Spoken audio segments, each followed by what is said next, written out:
Call to order the Historic Preservation Board meeting for May 4th, Natalie, can we sound check? 2021. Okay, first item up would be call to order. Mr. Simmons? Thank you, Mr. Chairman. Can you hear me? Yes, we can. Well, Okay, very good. So roll call vote. Michael Hill, Here. Elizabeth Hawk, Here.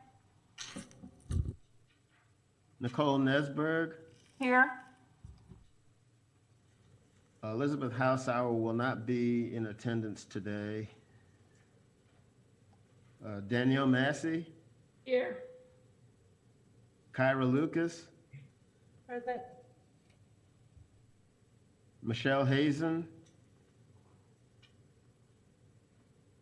She might be joining us later. Bill Warner, Here. Jay Reeves. here. Mr. Chairman, we have a quorum. Thank you, Mr. Simmons. Next item up would be adoption of the agenda. Move to adopt. Second. Okay. All those in favor? Aye. Aye. Opposed? Okay. All right, next item up, Mr. Simmons, the announcement. Thank you, Mr. Chairman.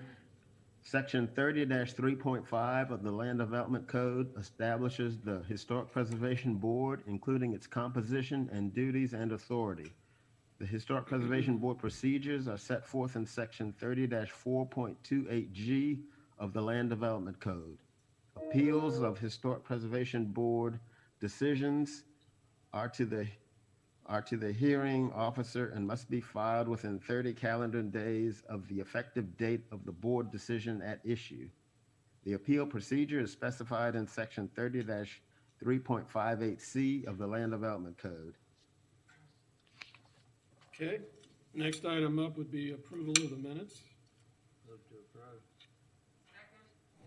Okay, any comment? All right, all those in favor? Mr. Chairman, Yes. who made the motions? Bill Warner made the motion, and who did the second? Nicole. Yeah. Thank you.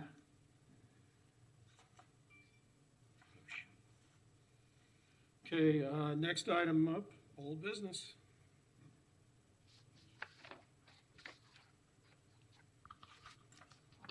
Thank you, Mr. Chairman. Under old business, petition HP-21-21, Jason Jensen and Sarah Lyons, Wanamaker Jensen Architects Incorporated, agent for the City of Gainesville, owner.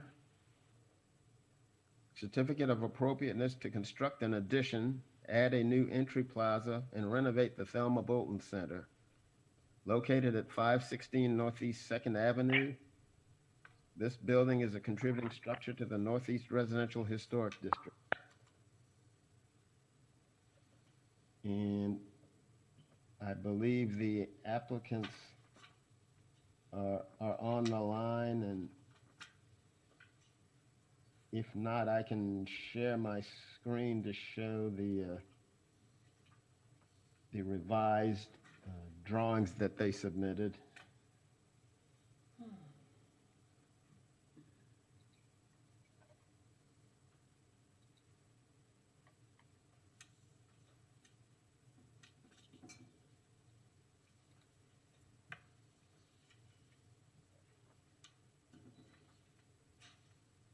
So let me,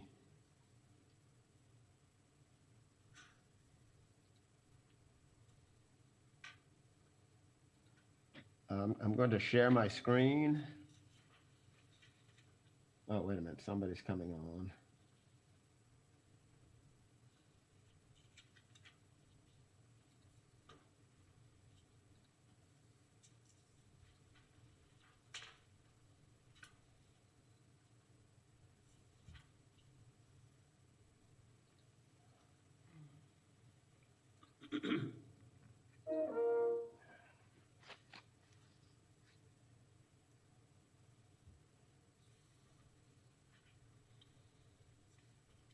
Can you see this? Yes.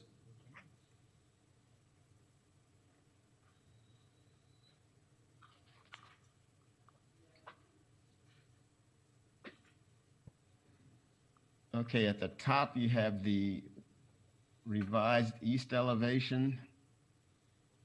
And you note that the proposed windows on the addition are now more vertically oriented as opposed to horizontally oriented.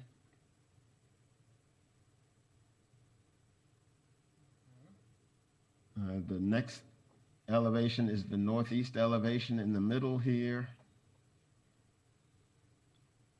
And you have the southeast elevation at the bottom here, and the southwest elevation here in the corner.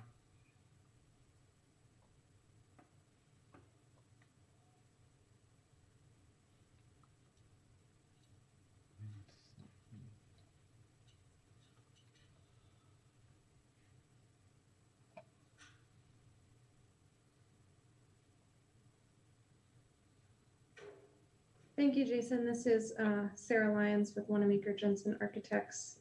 So we have revised the windows to match the existing windows with the vertical orientation and dimensions and Muntin style. And now here's actually the first page,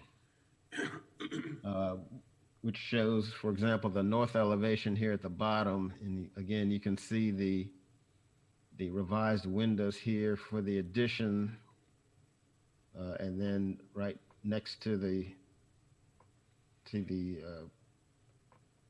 meeting hall on the, I guess that would be the west. The addition's going on the east side of that, and you see the windows there. I don't know if there are other changes or whether there's other information that the applicants want to show. Thank you, Jason. Thank you, Historic Review Board. Based on our presentation last month, the direction was to match the windows to the existing windows. So we changed the design of the windows on the addition. And then the only other comment from last month was that we are proposing to paint the building white, which is to bring the color back to the original designed Thelma Bolton Center of a white building.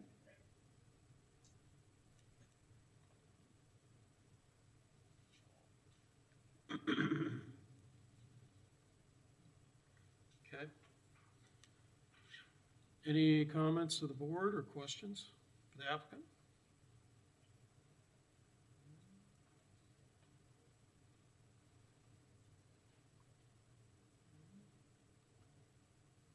Okay, would anybody like to make a motion then? Public, do we have any public comment on this item? No, Mr. Chair, there's nobody on the lines at this time. The floor is yours. Thank you very much. You're welcome, sir. I'd like to make a motion to approve HP 21-00021. Second. Kara can have it. Kara gets it, okay.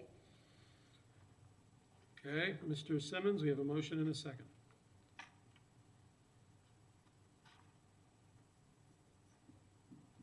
Nicole and Kara. Was the initial motioner Nicole Nesberg? Yes, All right, thank you. So roll call vote, Kyra Lucas, Aye. Danielle Massey, Aye. Nicole Nesberg, Aye. Elizabeth Hawk, Aye. Michael Hill, Aye.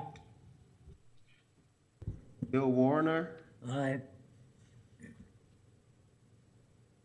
Michelle Hazen, Aye. Jay Reeves? Aye. Okay, motion passes. Okay.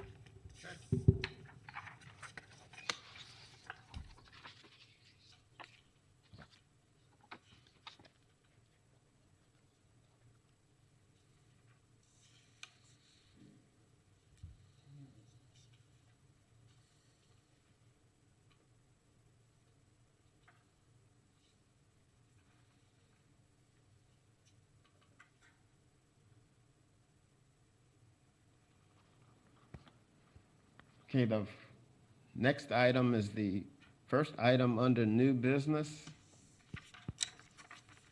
Legistar number 201187. This is petition HP-21-34. Carson James, agent for Thomas G. and Nicole M. Reno. Certificate of appropriateness to re-roof an existing single-family dwelling with a metal roof and remove a chimney located at 1021 Northeast 5th Terrace. This building is contributing to the Northeast Residential Historic District. In just a moment while I pull up the PowerPoint.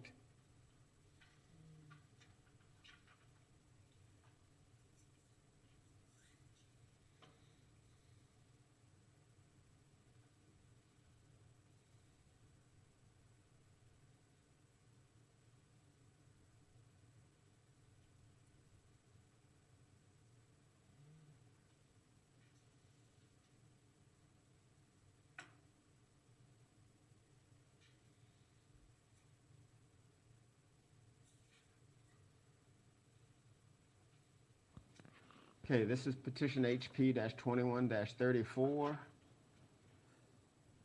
Re-roofing a single-family structure from shingles to a metal roof and removing a chimney at 1021 Northeast 5th Terrace. The applicant is requesting the removal of the existing roofing, the asbestos, and the architectural shingles, and replacing them with a 26 gauge charcoal or light to medium gray type TCM lock standing seam metal roofing system from Tri-County Metals. The proposal also includes a request to remove an existing chimney that lies on the center rear slope of the house, and the chimney is not original to the house. So you can see the property location here. It's about 0.38 acres of land with a zoning of residential single family 3.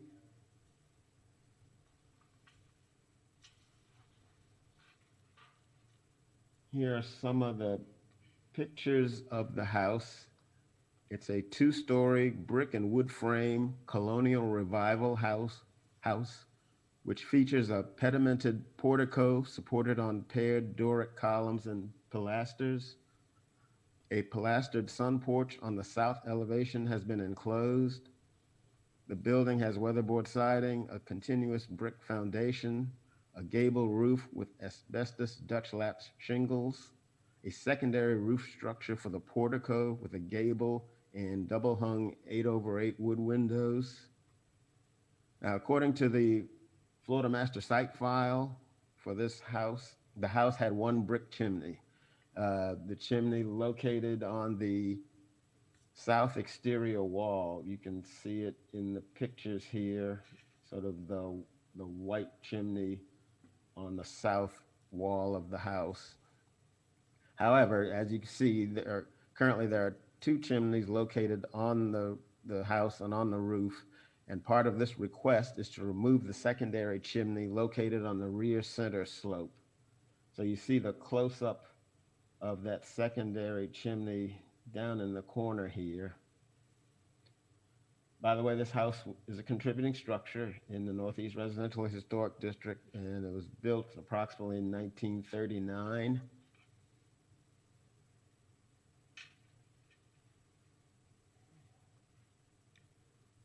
So as indicated in the guidelines, removal of existing chimneys is discouraged.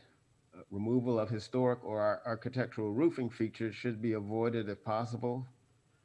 However, interior photos of the house indicate that there is no interior chimney space as it has been closed in and walled over. The chimney no longer works and it does not have a working interior application. The photo on the slide of the interior shows where the furnace chimney is fully encased in the wall, somewhere between the kitchen shelf here on the left and the kitchen pantry closet here on the right. Now, the applicants had an HVAC person come out to look, and they confirmed that that the chimney was a vent to a furnace or some sort of small stove. There's no evidence that a mantle ever existed in this space. As I mentioned earlier, the site file only indicates one brick chimney. And this chimney is visible from the right-of-way, but does not have the prominence of the original chimney, which is located on the south elevation of the home.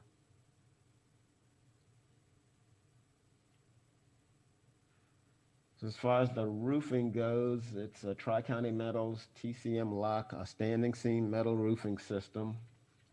You see the color choices there and some information about the standing seam panels.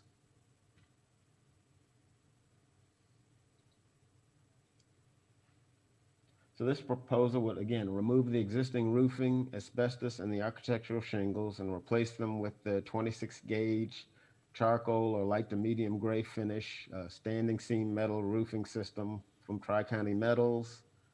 The board approves metal roofing on a case-by-case basis, depending on the style and use of the building. Recommended metal roofing for most buildings in the districts is 5V crimp or the standing seam metal. The spacing of these roofs is more sympathetic with historic metal roofs, and exposed fasteners are not as numerous or visible. The proposed standing seam metal roofing is compatible with the neighborhood.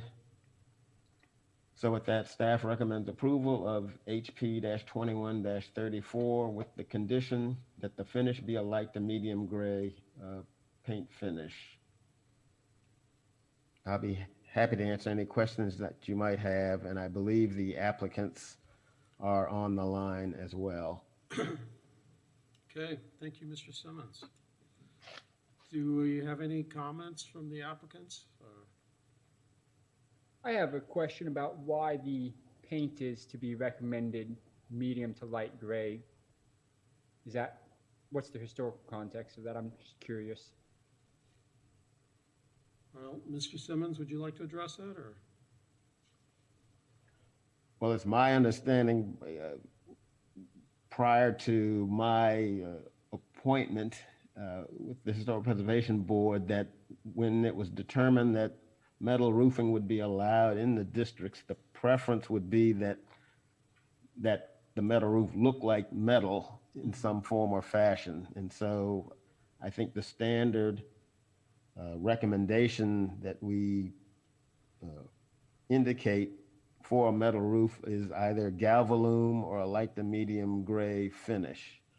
Now, the applicants here specifically do not want the galvalume. Sure. And are wanting to put a light or medium gray type paint finish as the color for the roof.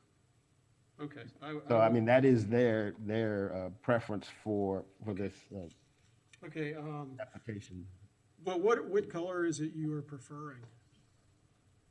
They were seeking a charcoal, which is close to a black.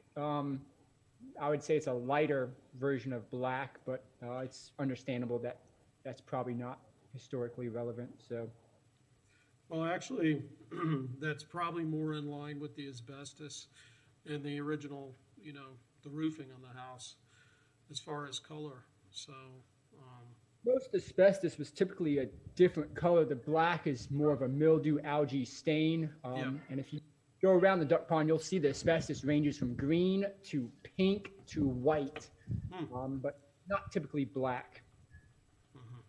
I've seen some dark gray also. Not that I'm trying to dissuade my application here, but. Okay, so you want to do a pink one, right? So your color preference is medium gray or charcoal? So it'd be on the darker side of the gray family. Yeah. Okay, I was gonna say, in my opinion, I could see that working fine with that particular house.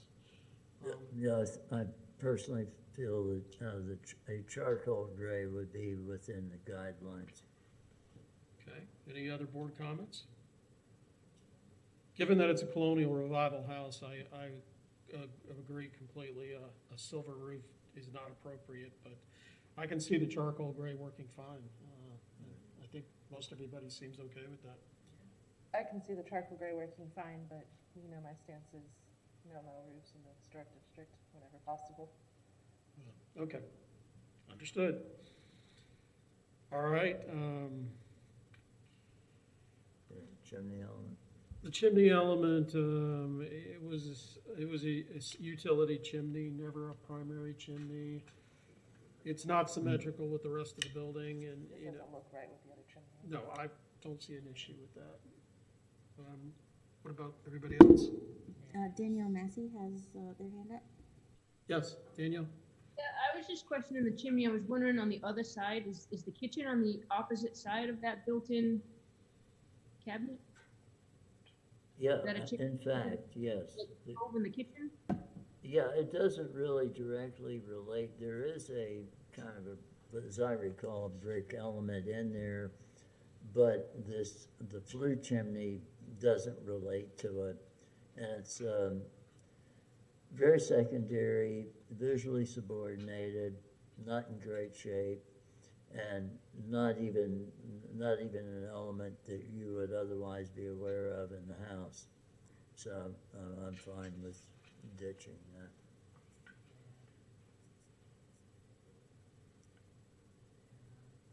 Okay. Any other comments? Do we have any public comment on this item? Mr. Chair, we have no public comment at this time. The Thank floor you. is yours. All right. Would anybody like to venture a motion? Yeah, I'll make a motion on this one. HP 2134, move to approve with staff recommendations, including that a charcoal gray would be permissible. Okay, do we have a second? I will second that motion. Okay, Michael. It's Michael Hill. Thank you. Okay, Mr. Simmons. Okay, roll call vote. Danielle Massey, Aye. Nicole Nesberg, Aye. Elizabeth Hawk, Aye.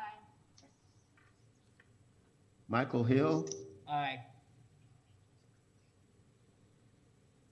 Michelle Hazen, Aye. Kyra Lucas, No. Bill Warner, Aye. Jay Reeves. Aye. Okay, motion passes. Okay, thank you.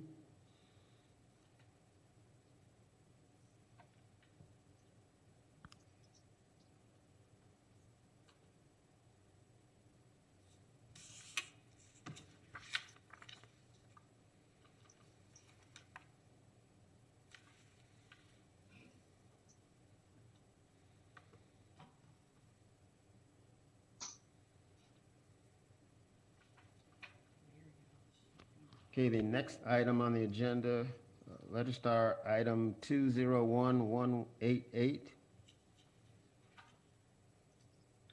Now, this is a little different. This is a concept review for the applicants to gather feedback from the board.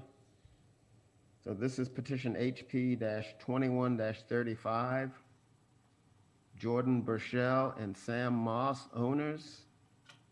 Conceptual review for a certificate of appropriateness to install fencing on the property of an existing single-family dwelling located at 538 Northeast 11th Avenue. This building is a contributing structure to the Northeast Residential Historic District. in just a moment.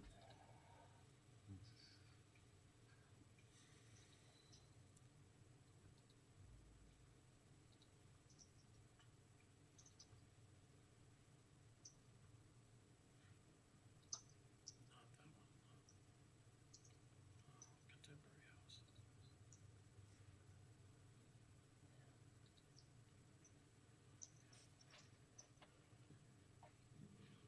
Okay, petition HP-21-35.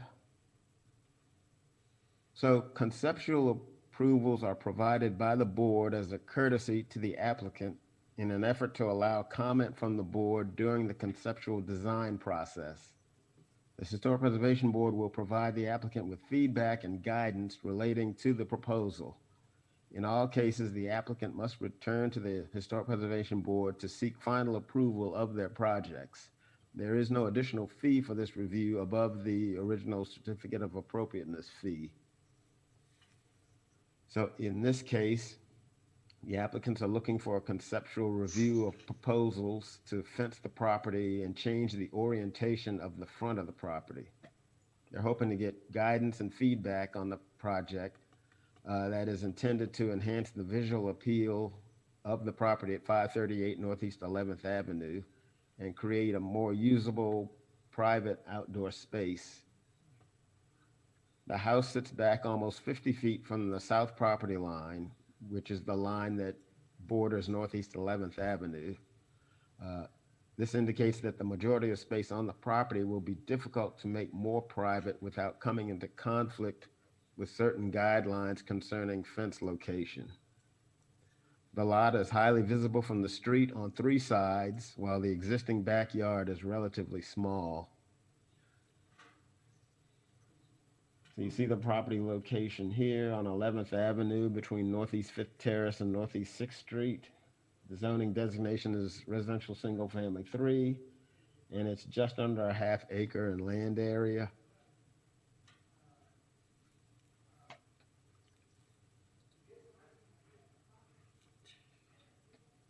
These are just some pictures to try to give you a sense of the amount of space. So the existing structure is a 1-story concrete block ranch-style house, has approximately 2,367 square feet of total floor area and about 1,952 square feet of heated area on a 0.46 acre lot. The house was built in 1950, according to the Alachua County property appraiser. It is a contributing structure in the Northeast District. The long side of the house runs parallel to Northeast 11th Avenue, and the property occupies the entire frontage of the north side of 11th Avenue from 5th Terrace to 6th Street. Currently, the front entry of the house is on the south elevation that faces Northeast 11th Avenue. You can see the front entry area in the picture that shows the notification sign for this meeting.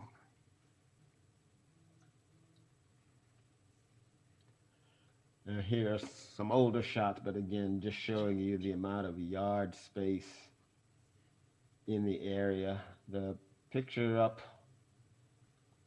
at the top left corner shows the side along Northeast 5th Terrace. Then you move to the right, this is showing a lot of the front yard along Northeast 11th Avenue. Again, to the left here, again, a view of the front sidewalk and the front elevation of the property. And in this right corner, you have the view of the side yard, and you can sort of see the fence to the backyard here on the Northeast 6th Street side.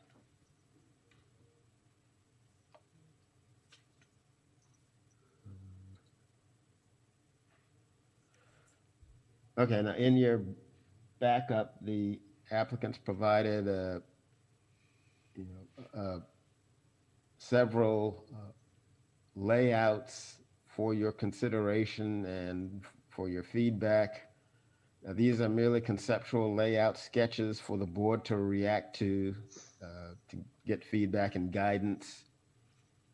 Generally speak, and this is layout A, the first one, you see the driveway is basically where the existing driveway is located now.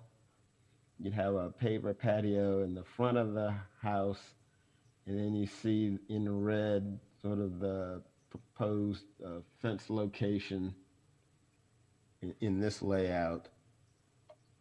Generally speaking, the patios would be paver material. The driveways and sidewalks would be poured concrete constructed to match the mid-century 1950s ranch aesthetic of the home. The fences would be set back to allow for attractive and Florida-friendly plantings in front of them along sidewalks and streets in a fashion similar to homes immediately surrounding the property. The fences could incorporate elements of the wood siding and Ocala block exterior of the home to complement its aesthetic. A variety of Florida-friendly plantings would be incorporated throughout the design to enhance the curb appeal of the property and the home itself. The applicants would establish beds and potentially incorporate more mature trees to add depth and dimension to the yard, which right now is pretty much a empty grass field. By adding these landscaping features, it would better integrate the look and feel of the home with the surrounding properties and improve the presentation of the entire street. So that's the general idea of what this project is about. Again, here's layout A. The next slide shows layout B. Again, driveway in the same general location. The sidewalk from the driveway to the front door here. You have a paver patio in blue, and then in this scenario, the fence would be more towards the east side of the property.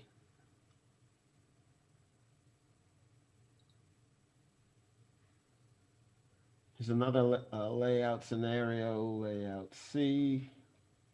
The driveway would be shifted to the south, closer towards 11th Avenue. You'd have a patio paver here, and you would have, if you can see the red line, you'd have fencing located in this area to the house, and then across the back to here, and over here to the east side of the house.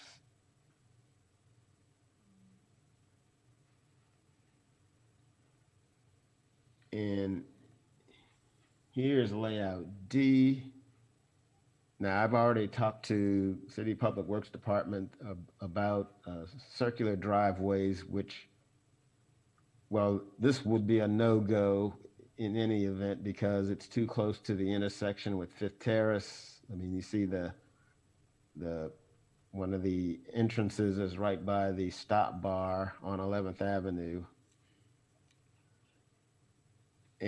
But you see where the proposed fence is located in this type of scenario. Public Works indicated that if they were considering a circular type driveway, it would have to be more towards the middle of the block, and it would also have to be like one way. Now, regardless of, also part of this project is the applicants are considering changing the orientations of the building more towards having the front towards the west,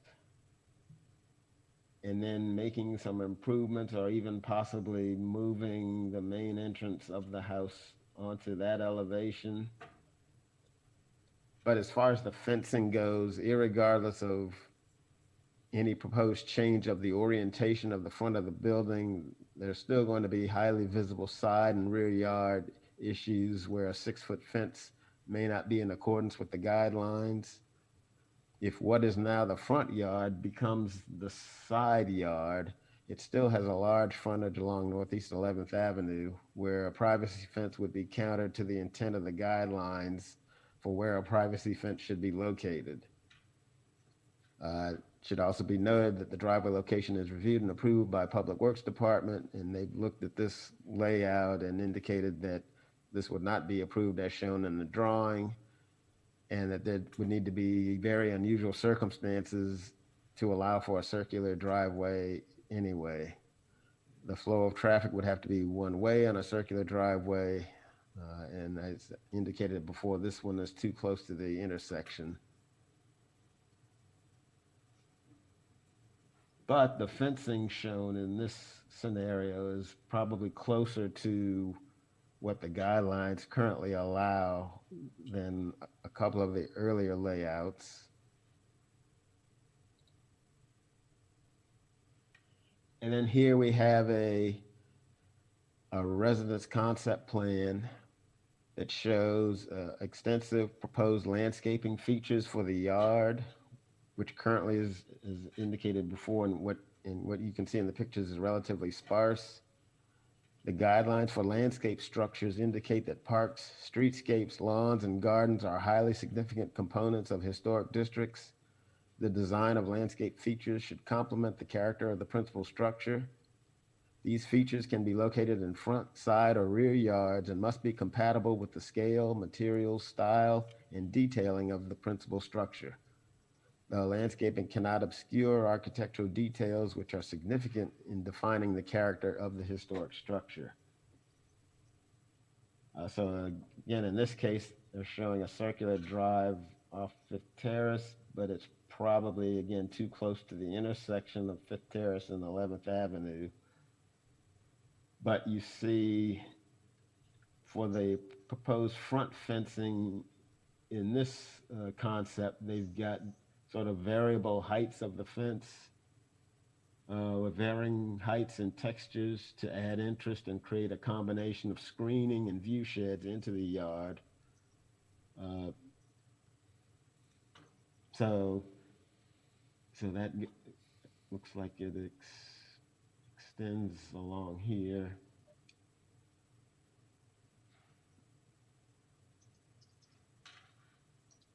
So with that, staff recommends the board review the layouts and provide feedback to the applicants, who I believe are on the line and possibly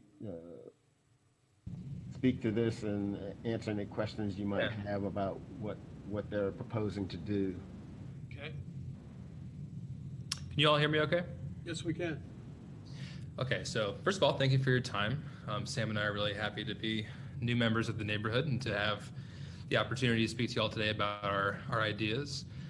When you're thinking about this, I would really focus on what's on the screen here. This was created by a much better artist than the person who made the other drawings, which was me.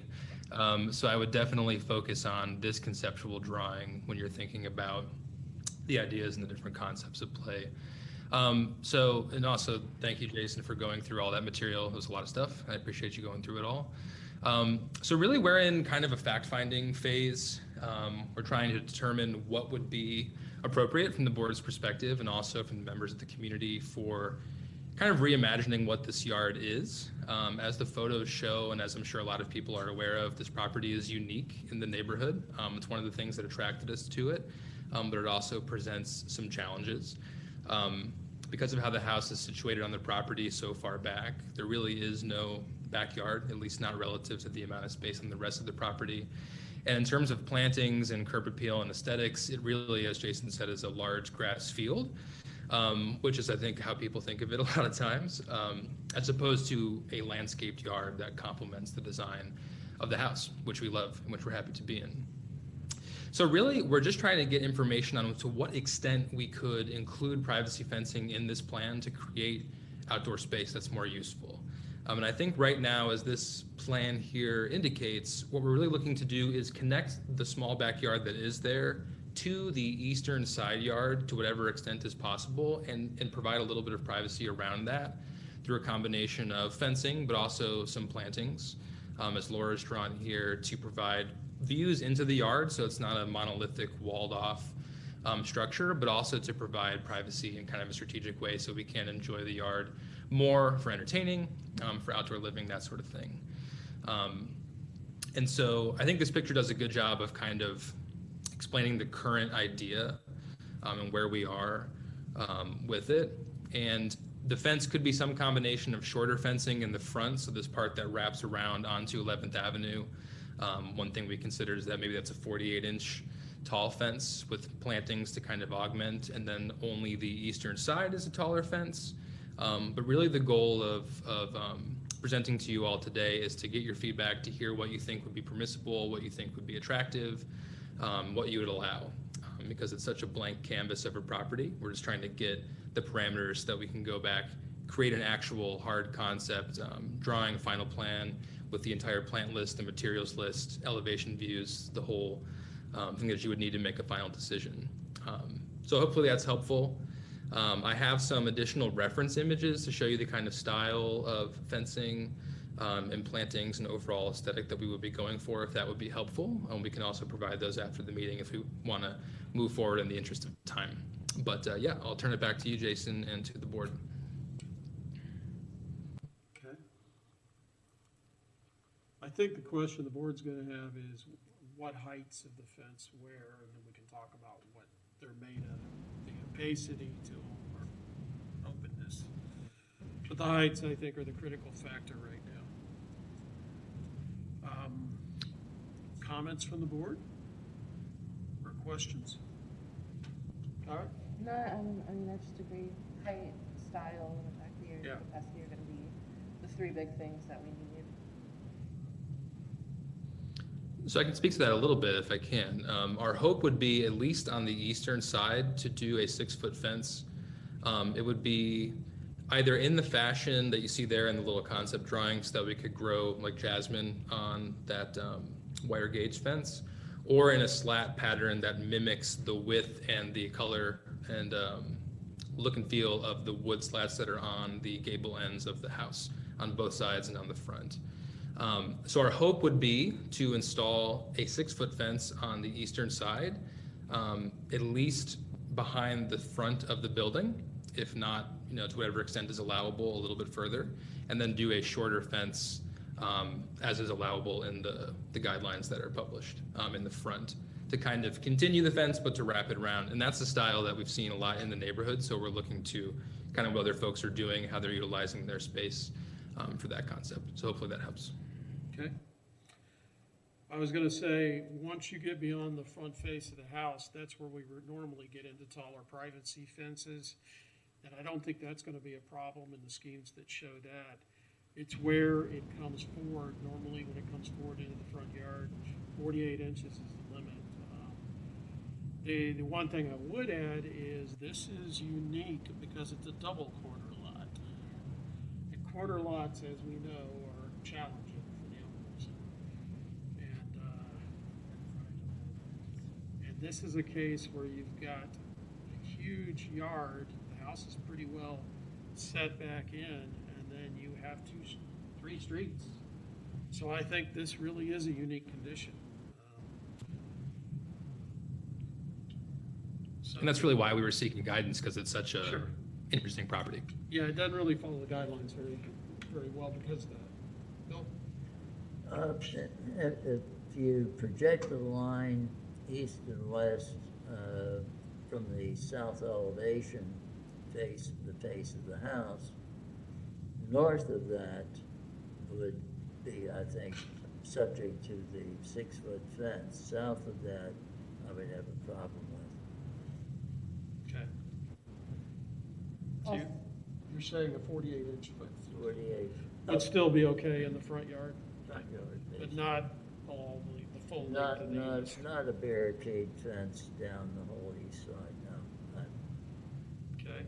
Any other comments?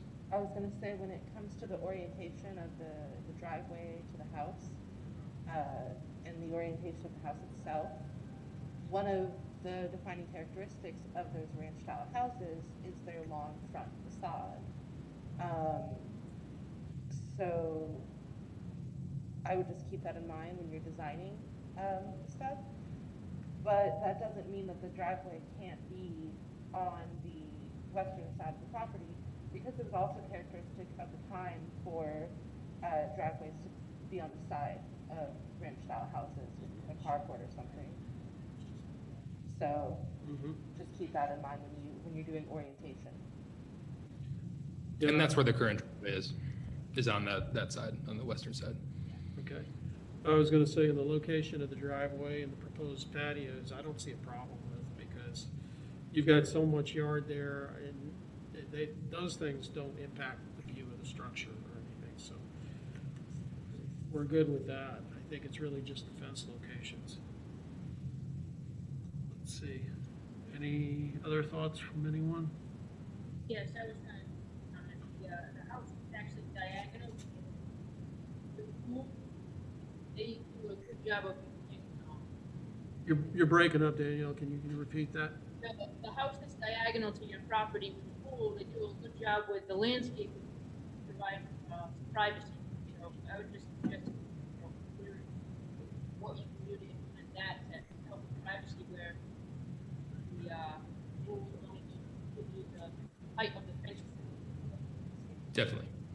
Yeah, Danielle was saying, because we were having a hard time hearing, that using higher landscaping along that east side to obtain that privacy you want to use, rather than a solid fence the entire frontage, might be a way to achieve what you want here, along with that 48-inch fence as a backup.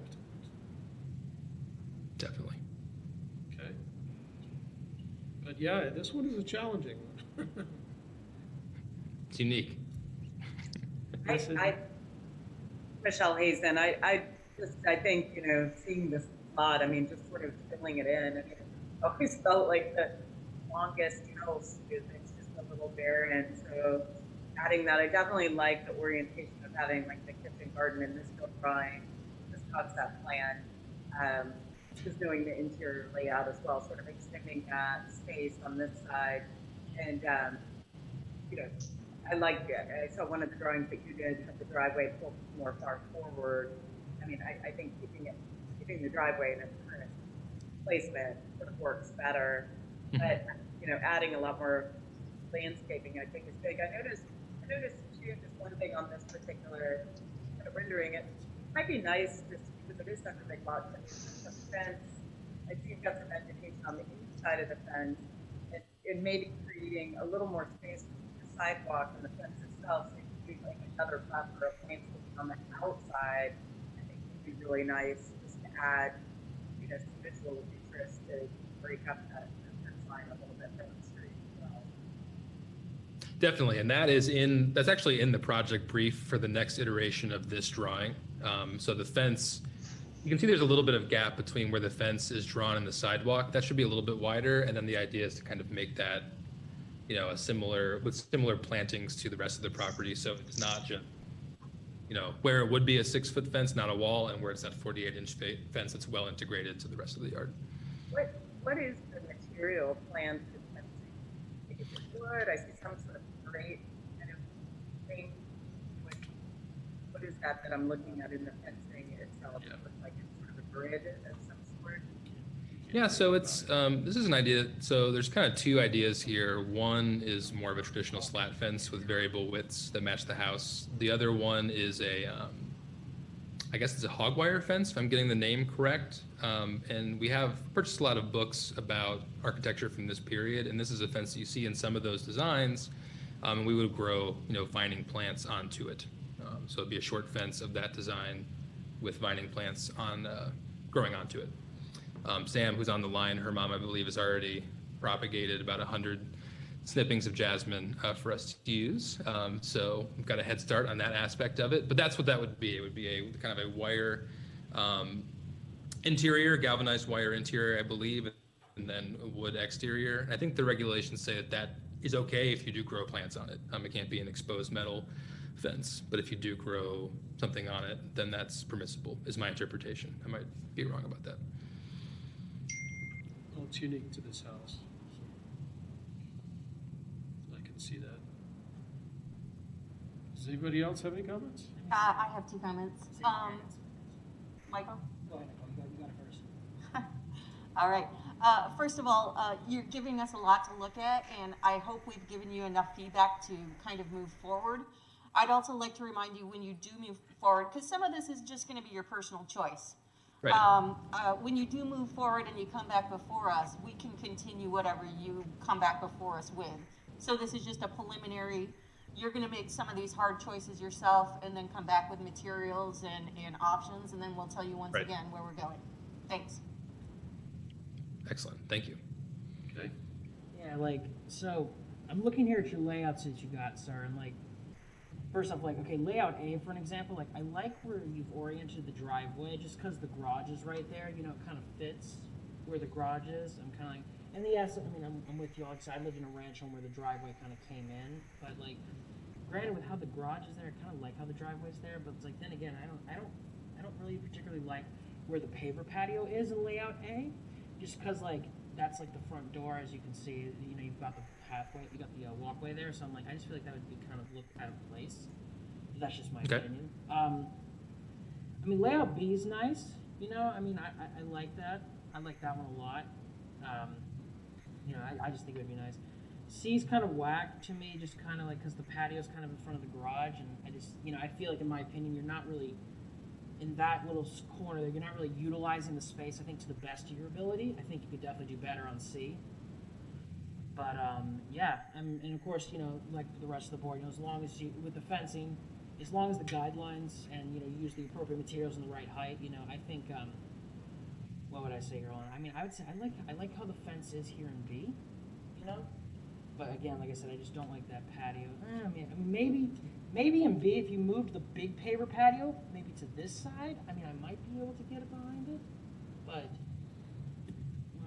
Well, that's his decision. On Yeah. this, Yeah, because- there is a precedent for front elevation, low wall patios in association with this style. Mhm. So, I can see it. so that the pathway to the door is distinct, and a patio of that conceivable character is there, you know, subordinated to that. And there, especially in Florida Park, there are examples of that. so there's examples of this paver being right here in the front yard like that? Yeah. Okay, I Yeah. The modernist houses, Low, yeah. low wall, not just a paved area, but typically in association with a low wall. Right. Okay. So it's Okay, shoot, then well defined. okay, yeah, I need to look into that more, because like, I just kind of, I've never really seen that before, but then again, like I said, I've never seen something like this before, you know? It's a unique project, yes. So, yeah, but hey, man, I'm gonna say these layouts, like, thank you. I'm so happy we have like multiple ideas and concepts here to look at. It's great. You know, I really appreciate your time and efforts doing this and bringing it to the board, seriously. Thank you. So Excellent. my comments are, first, thank you for coming prepared with concept ideas instead of just bringing something to us that you've already thrown together and then being upset with us because we say no. So I really appreciate that. I think out of all your layouts, layout B, for me personally, I think you could really work well within the height restrictions, and I could see approving a higher fence along the northeast sixth once it kind of gets behind the home to give you more privacy in that back area. And I think you could do a really beautiful job with the fence within the height restrictions and the landscaping you're thinking of with layout B. So that's just my suggestions, but thank you very much. Thank you. I also, on the landscape, I do want to say, I do appreciate you trying to use Florida-friendly landscape, because, like, you know, it kind of helps transport the property back in time to what it looked like before it was the area was heavily urbanized. Seriously, Right. Thank you for doing that. I really appreciate that. Sorry. Yeah, that's what we want to do. Tara? I just had one quick question. That center pathway to what I presume is the current front door, do you guys intend on keeping that pathway? I don't think we know yet. So Because that in would this, make a big difference in what you were saying, whether that pathway is even there. Yeah. Yeah, okay. yeah, it could go away. I don't think we know yet. That's a good fine with question. me. Thank you. Okay, anybody else? Well, I think that's some good Can I feedback. ask one more question? Sure. I just wanted to clarify to make sure I understood. So we're the consensus is kind of behind the front of the house on the more northern side, a 6-foot fence on the northeast quadrant behind the front of the house would probably be okay, but forward south of the front of the house, no. Is that what, did I hear that correctly? Yeah. That seems to be, and that's consistent with our guidelines. Okay. Okay. But No, I appreciate it. like I said, keep in mind, you could do the same thing you're trying to do with a 48-inch fence there and then higher landscaping to give you the privacy. Absolutely. Okay. Okay, appreciate it. Thank you. All right, thank you. Okay, Mr. Simmons.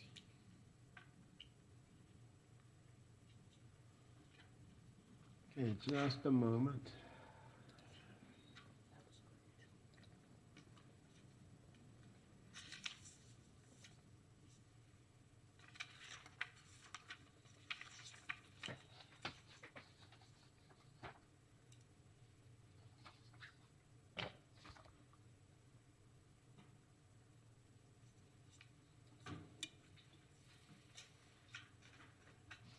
Okay, the next item on the agenda is register number 201189, petition HP-21-36, Tammy Jean and D.F. Englert, owners, certificate of appropriateness to repair and renovate an existing single-family dwelling, including demolition of the rear additions to the original structure, construction of a new addition to the back of the structure, repair and refinish wooden windows, and repair of the front porch located at 425 Northeast 3rd Street.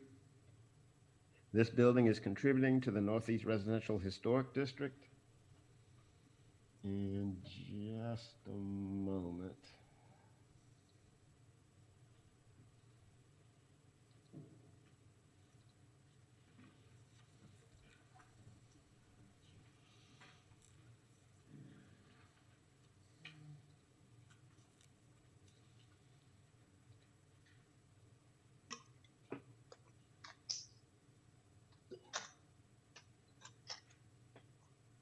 Okay, this is HP 2136, sometimes known as the Englert House, 425 Northeast 3rd Street. So the project is an extensive project, including the demolition of the back additions of the house. There's proposed to be general repair of the original historic home, including repair of the front porch. There'll be repair and refinishing the wooden windows in the original house. Once the additions have been demolished, a rear addition will be constructed after the demolition of the collapsed additions. The existing composition shingles on the roof will be removed and replaced with architectural shingles. And the intent is for the old windows, fixtures, and heart of pine wood to be salvaged and used to restore the main house to its condition from 1902.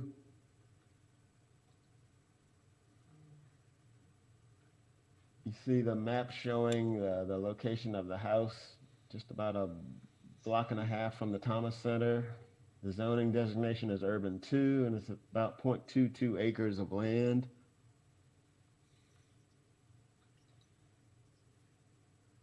These are some of the current pictures of the house, and then a sort of a historic home. Used to be known as the W.W. Hampton Jr. House. It's a contributing structure built in 1900, according to the Alachua County Property Appraiser's Office, and built in 1985, built in 1885 per the Florida Master Site file for the property. It's on the west side of Northeast 3rd Street across from Roper Park. It's a 1.5 story board and batten covered frame vernacular structure that represents a typical Gainesville dwelling of the 1890s. It's a wood frame structure on a brick pier foundation with board and batten and drop siding, a gable roof with a gable wing and hip dormer secondary roof structure, 2 brick chimneys, composition shingles,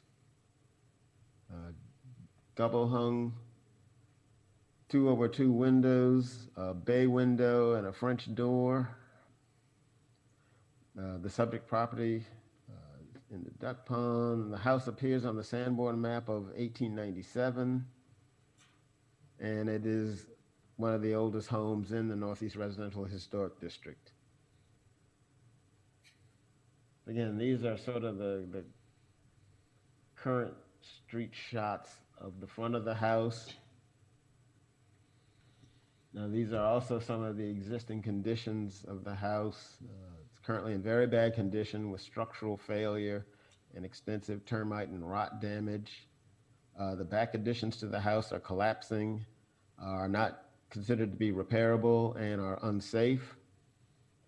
The back exterior load-bearing wall of the original house was removed during the time the additions were constructed, apparently contributing to the structural failure of the back additions.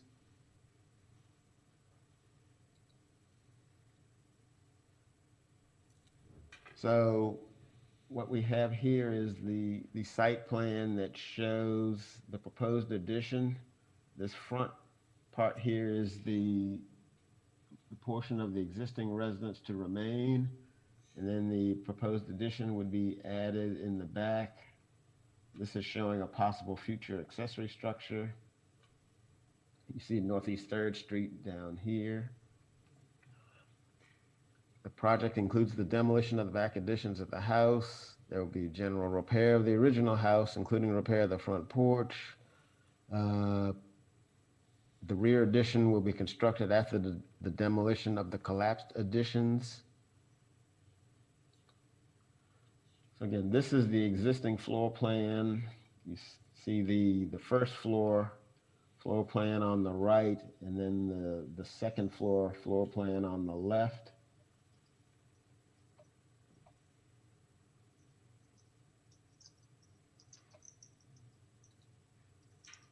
And here are the existing elevations. You have here the south elevation. You have the north elevation below it. You have the western elevation that faces Roper Park up here. And then in the corner here is the existing eastern elevation.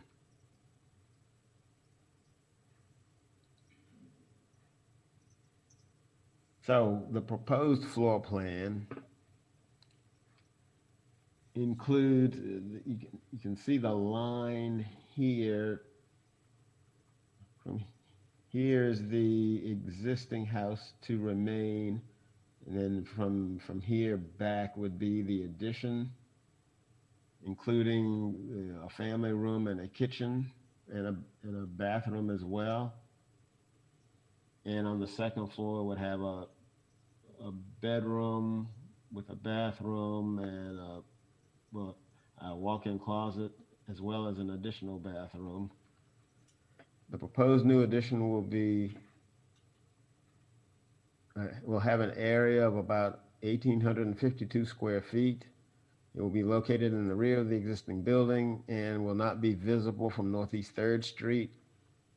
The height of the addition is proposed to be slightly lower than the height of the peak of the historic structure roof. The proposed exterior fabric for the addition is hardy plank siding with 4-inch hardy trim. The foundation will be a stem wall with brick cladding, which will be compatible with the brick veneer between the brick piers of the existing building. And here you see the proposed east and west elevations. The proposed west elevation is at the top, and here's the new proposed east elevation down here. On this eastern elevation, you can see they're proposing exterior French doors, which would be the Rogue Valley wooden doors with raised mullions. The proposed windows for the addition are the Colby Ultra Series Sterling double hung wood clad windows with raised mullions to be installed on the new addition at the rear of the house with a cottage style. Again, these are wood-clad windows, and the exterior of these windows is extruded aluminum.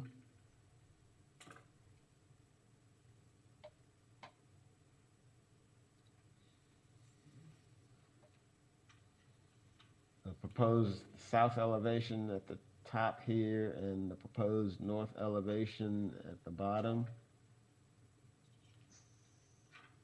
Now, the windows on the original house right now include 2/2 style for the bay window and 2 other windows adjacent to it.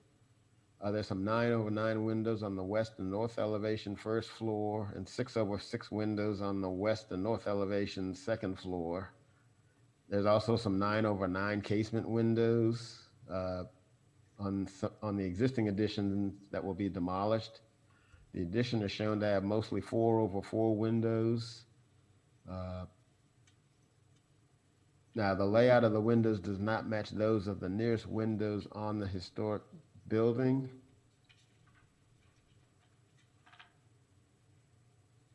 And, however, the guidelines for windows indicate that new windows on additions should be compatible with those of the nearest window on the historic building in terms of proportions, frames, sills, and lintels. The installing window designs reflective of the historic period is discouraged. Designs that match the proportions of existing historic windows but are simple in detailing are preferred. However, the 4/4 windows that are proposed are compatible in terms of style with the existing windows on the historic home, and they do differentiate the addition from the historic original structure.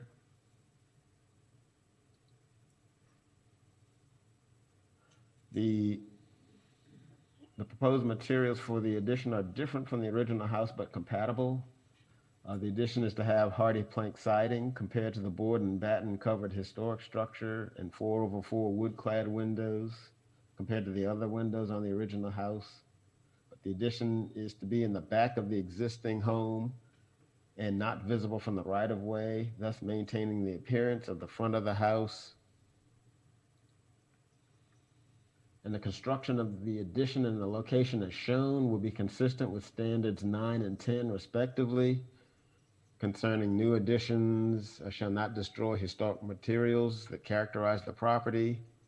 The new work shall be differentiated from the old and shall be compatible with the massing, size, scale, and architectural features to protect the historic integrity of the property and its environment. And standard 10 is indicating that new additions shall be undertaken in such a manner that if removed in the future, the essential form and integrity of the historic property and its environment would be unimpaired. So this new addition is reversible. So with that, staff is recommending approval of petition HP-21-36 with the following conditions. There's a new window proposed for the existing house on the south elevation, and we're recommending that it be a 2/2 style to match the bay window and the adjacent windows. Provide information sheets for the proposed roofing material and notify staff of any changes during construction. I'll be happy to answer any questions that you might have, and I believe the applicant is on the line to also answer any questions that you have. Okay, Mr. Hunter, you want to address the board? The house is very cool. It actually, we traced the history back prior to even 1850. So saving the original structure is awesome. The proposed addition, the only inaccuracy that I heard is it was a drafting error. And actually for the proposed addition, we plan to use a southern yellow pine novelty lap siding. We don't plan to use a hardy on any of the proposed addition.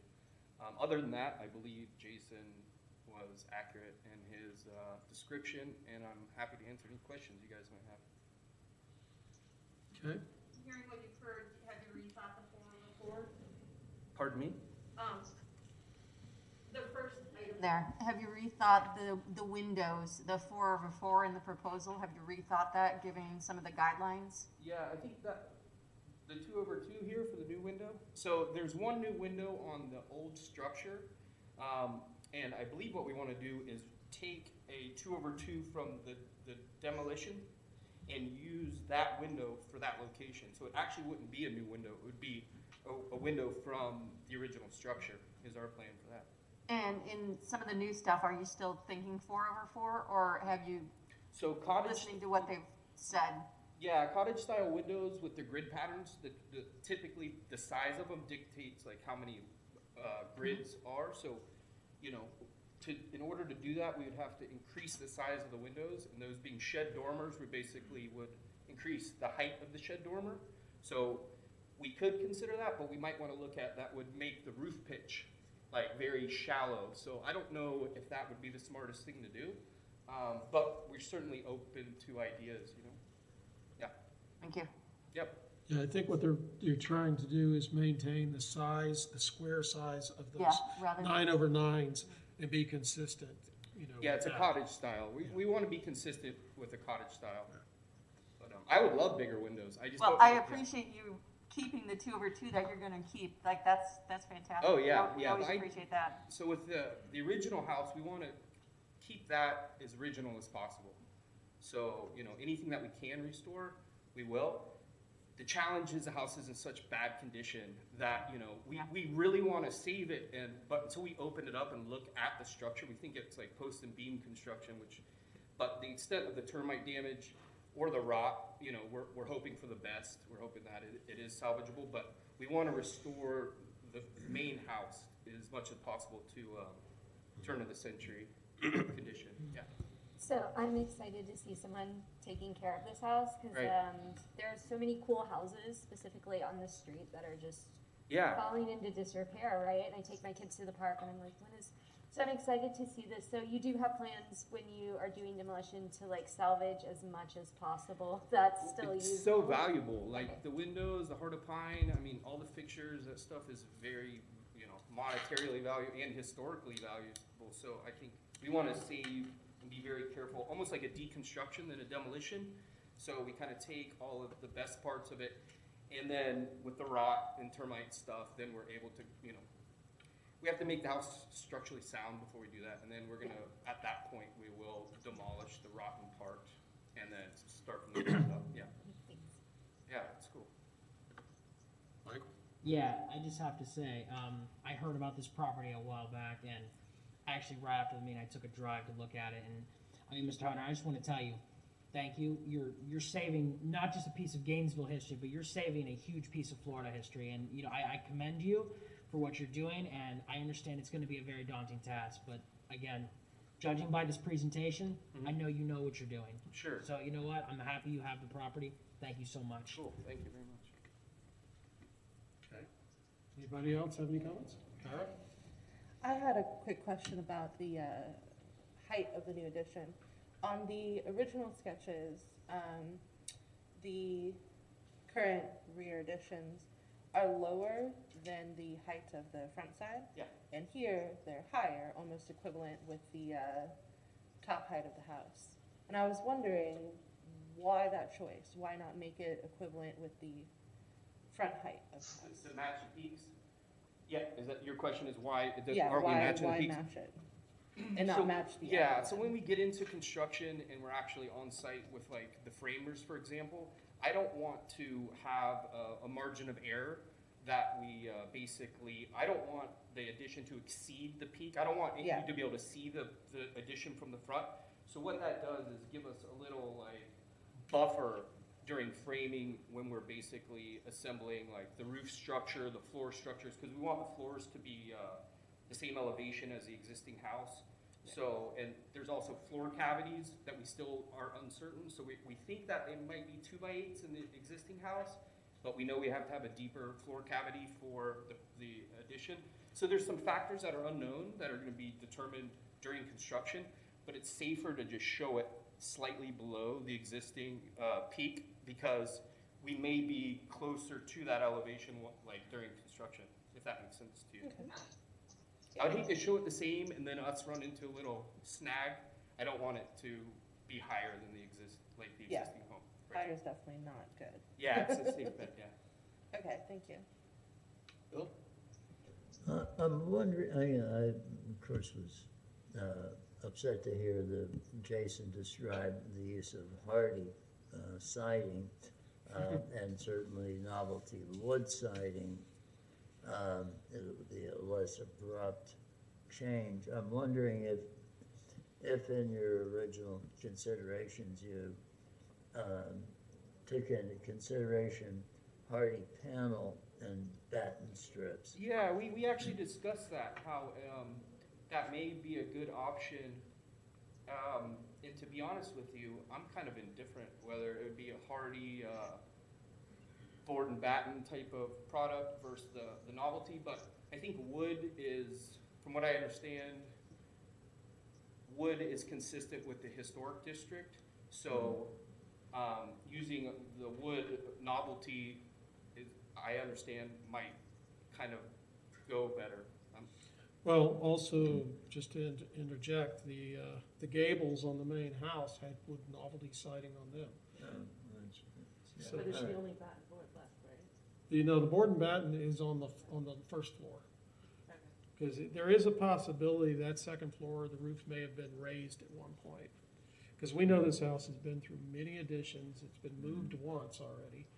And it's like a time capsule of every period. And suspect the walls inside are probably wood, not plaster. Yeah. But So- yeah, furthermore, I also had heard that if there's an addition, it's nice to see distinctly where the Right. addition starts. Right. So we thought that the novelty siding might give a clear indication of like the original house structure versus the addition.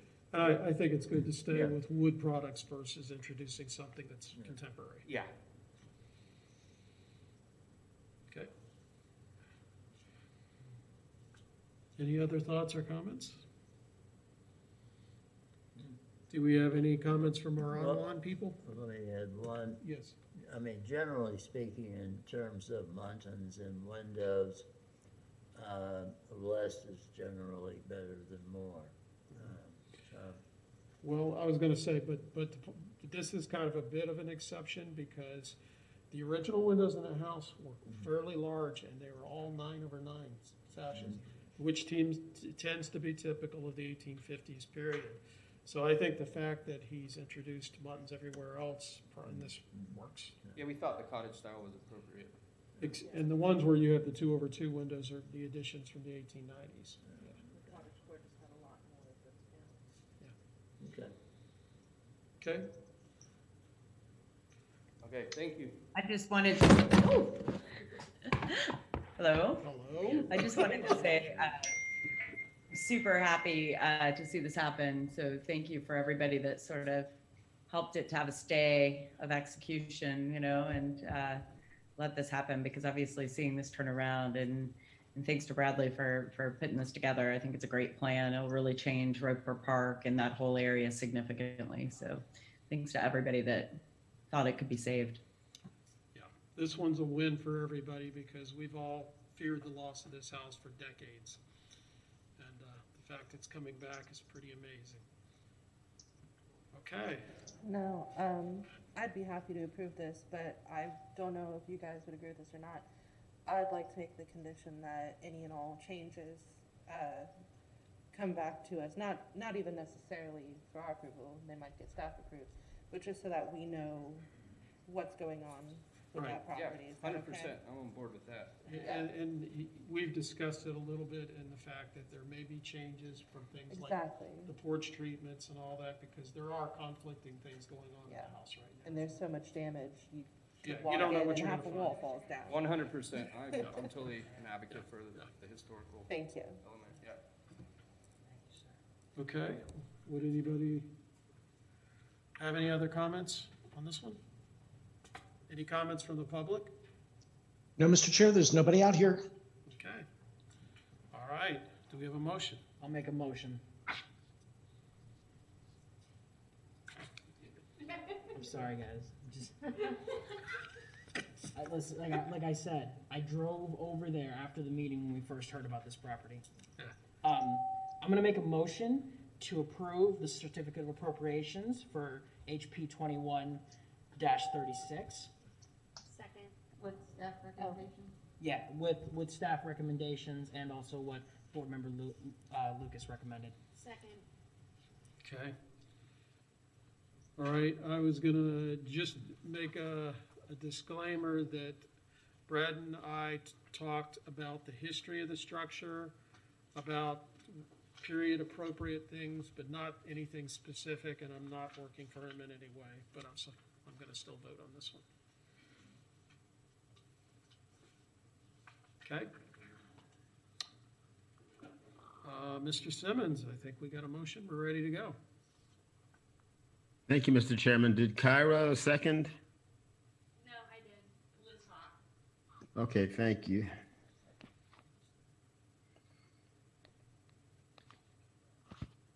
Okay, the roll call vote.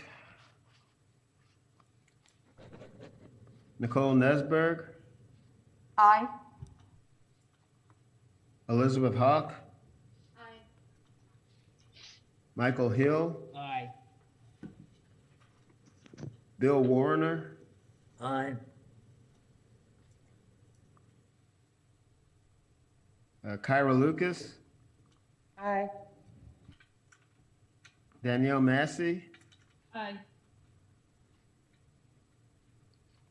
Jay Reeves. Aye. Motion passes.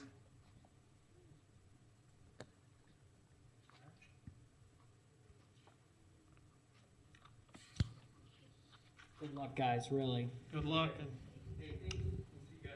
Oh, yeah. thank you.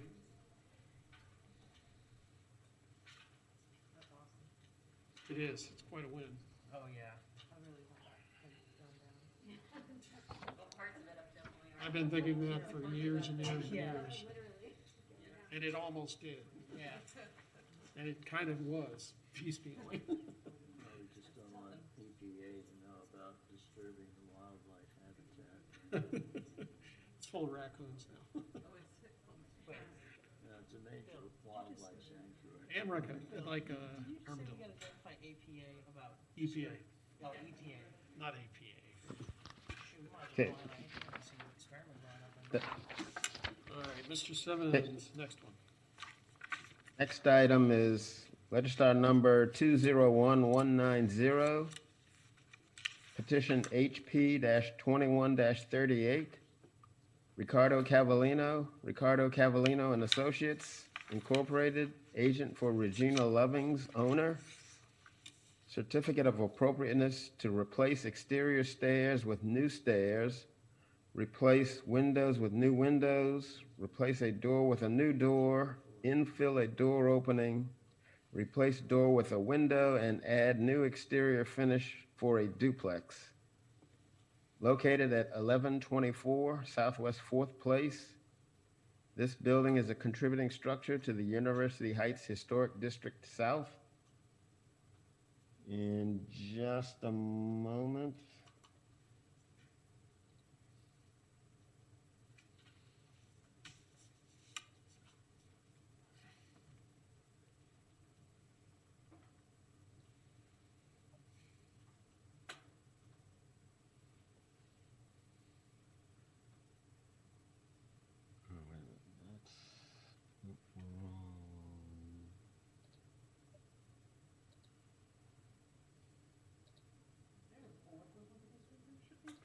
Is there a what? I haven't seen it. Okay, this is HP-21-38. This involves a duplex in the University Heights South Historic District. The project involves the interior renovation of an existing two-story duplex and certain exterior changes to the building as a result of the renovation. There's an existing wood staircase that will be replaced with a new wood staircase that will match the design configuration of the existing stairs. The project involves the addition of a new cement stucco finish, a smooth sand finish on the first floor exterior to even out the appearance. And new vinyl windows are proposed to replace the existing windows. Jason, the you're not sharing your screen. I'm not sure if you're trying to. Oh, okay, just, Sorry, I just want to let you know in case you thought you were sharing. okay, just a moment. Looks like metal casements. Yeah. No, the window's metal casements. Yeah, that's what it is.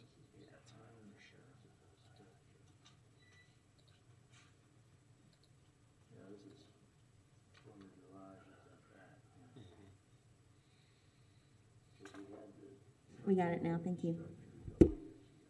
Okay.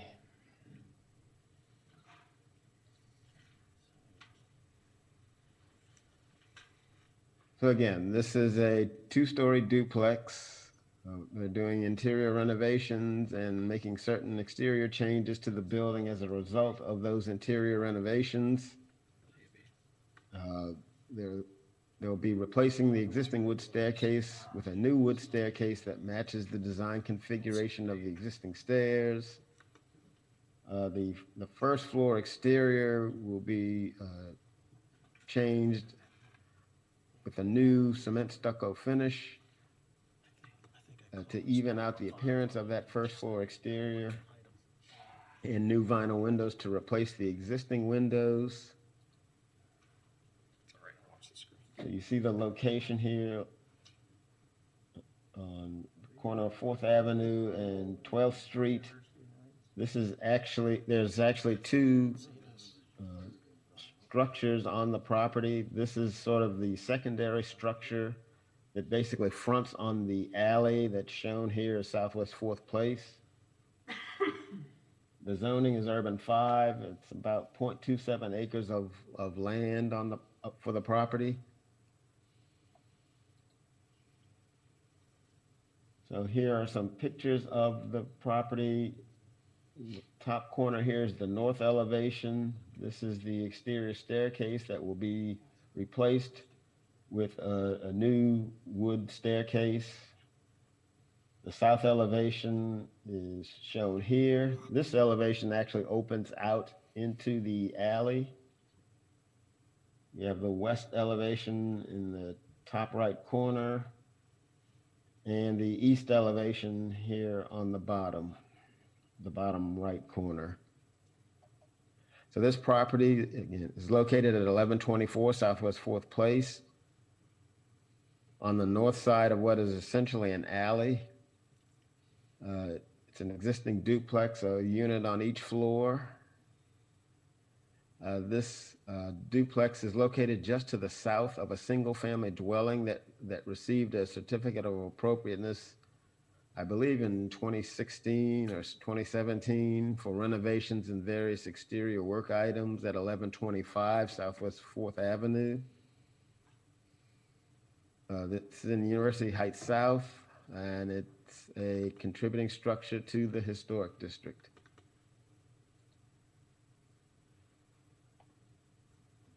So what you have here are the existing and proposed south and north elevations. So on the left, you have up here the existing south elevation, and to the right, you have the proposed south elevation. And then at the bottom, you have on the left-hand side the existing north elevation, and to the right, you have the proposed north elevation.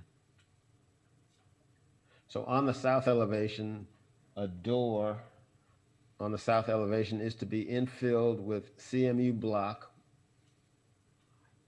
which is generally not recommended by the guidelines. However, the door opens out into the Southwest 4th Place alley and is not highly visible from Southwest 4th Avenue and Southwest 12th Street. The door will not be necessary at this location anymore because of the reconfiguration of the interior space, and staff feels its removal will not impact the historic character of the building. So you see, this is where the infill would occur, along with the new cement stucco sand finish. And also the window would be replaced with a window that's more compatible with the other windows on the structure. And then there would be appropriate CMU infill as required. So on the north elevation, the existing wood staircase will be replaced with a like style and material staircase that will not change the architectural character of the building.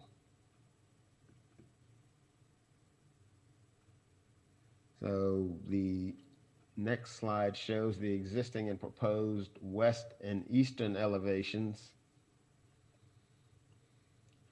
On the west elevation, an existing door on the west elevation is to be removed and replaced with a window in the casement style that is found in other windows around the house. So this door would be removed and replaced with a casement style window, and then there would be CMU infill as required. The historic door opening would be retained. And then on the east elevation, simply new door and windows on the existing openings. And the only other change would be the cement sand finish on the first floor here.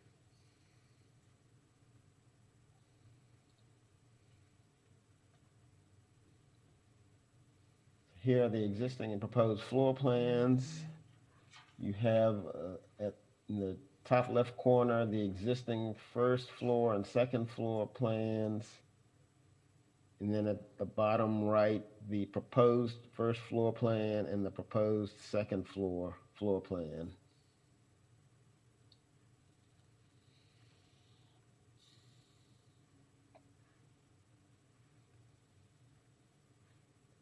So the petitioners are proposing right now gelled win, although that could change. A gelled win or a light type vinyl window are to match the existing windows in the use of the existing openings and in configuration. On the south elevation, a new window with a single pane and 3 horizontal dividers will be added with modification of the opening to replace the fixed casement window. And the new window configuration will match most of the rest of the windows on the duplex, as will the new window to replace the door on the west elevation. Staff finds that the project does generally meet the design guidelines. The wood stairs are to be replaced like for like with new wood stairs. Window openings are not being relocated, and one opening is being revised to fit in a new window more compatible than the window to be replaced. The structure itself is on a less visible portion of the property with high visibility only from the southwest Fourth Place alley. The door to be infilled on that south elevation is no longer needed, and it opens out into the alley, which is probably generally not the safest thing.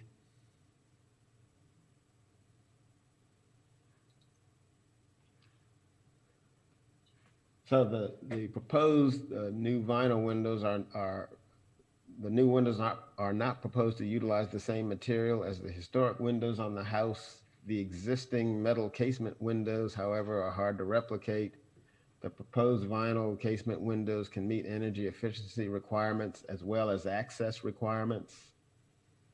The board can approve windows not of the same material on a case-by-case basis.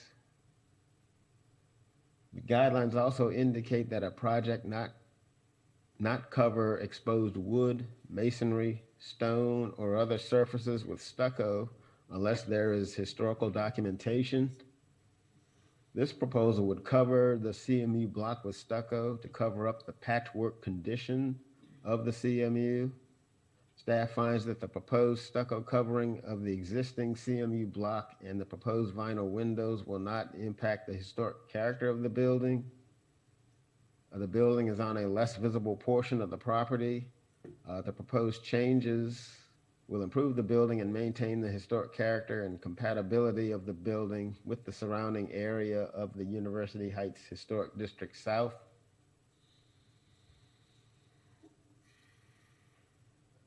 So with that, staff recommends approval of petition HP dash, that should be 21, I apologize, HP 2138 with the following conditions. That the windows utilize the simulated divided light grills for the grill pattern or actual divided light grills for the chosen window. Provide information sheets for the proposed windows and doors. And notify staff of any changes during construction. I'll be happy to answer any questions you might have, but I believe the applicants are in the auditorium to also speak to the matter. Okay. Thank you, Mr. Simmons. Okay, do we have any questions of the board for the applicant? I just wanted to make a statement about our review. It says 11:25, so I don't know if it's necessary to just put on the minutes that it's 11:24. It's not in our minutes meeting agenda, but online, so just Jason. I don't know if we update that, but once again, you can search 11:25, it's 11:24.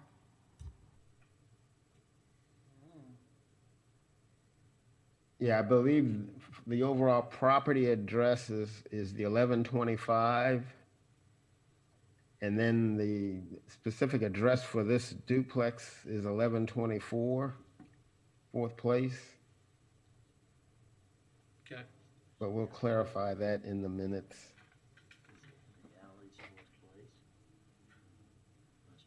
Must be, okay.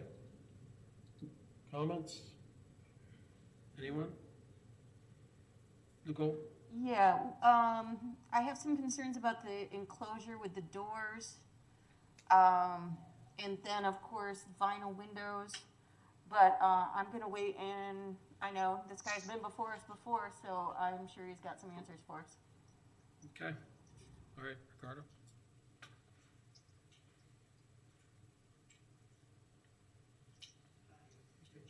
Member of the board, good evening. My name is Ricardo Cavallino, architect, and I'm representing Ms. Regina Lovins, the new owner of this property. And I would like to make a little history because it's important.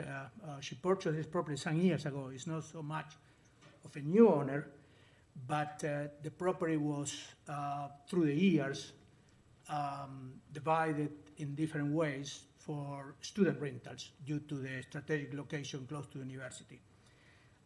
This is phase 2. I don't know if you remember, we have brought here some renovation of another building in the property, which is in the corner of 10th and 4th.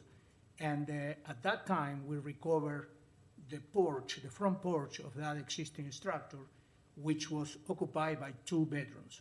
So this is important to mention because I wanted to point that the owner is trying to do the best possible with this historic structure and maintain some renovation and updating of the property, and try to bring it up closer to the historic configuration that at one time they were.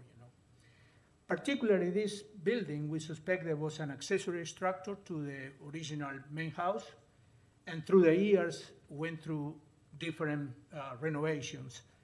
At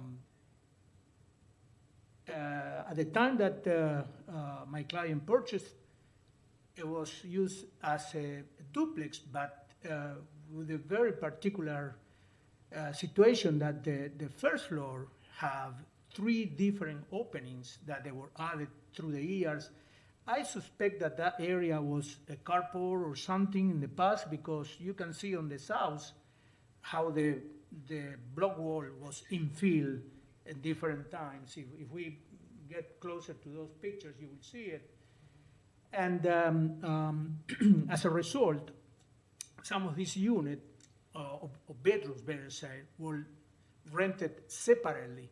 So her intention is to bring a better offer to the tenants and create a better look for the building as well, by creating a unit upstairs and a unit downstairs that they have 2 entrances, which is the most appropriate way to handle that. I checked with the building department, and they will allow us to replace windows, provided that we maintain the existing configuration for the bedroom egress where it is, and they don't have any issue if the board approves the replacement of the windows that we are proposing.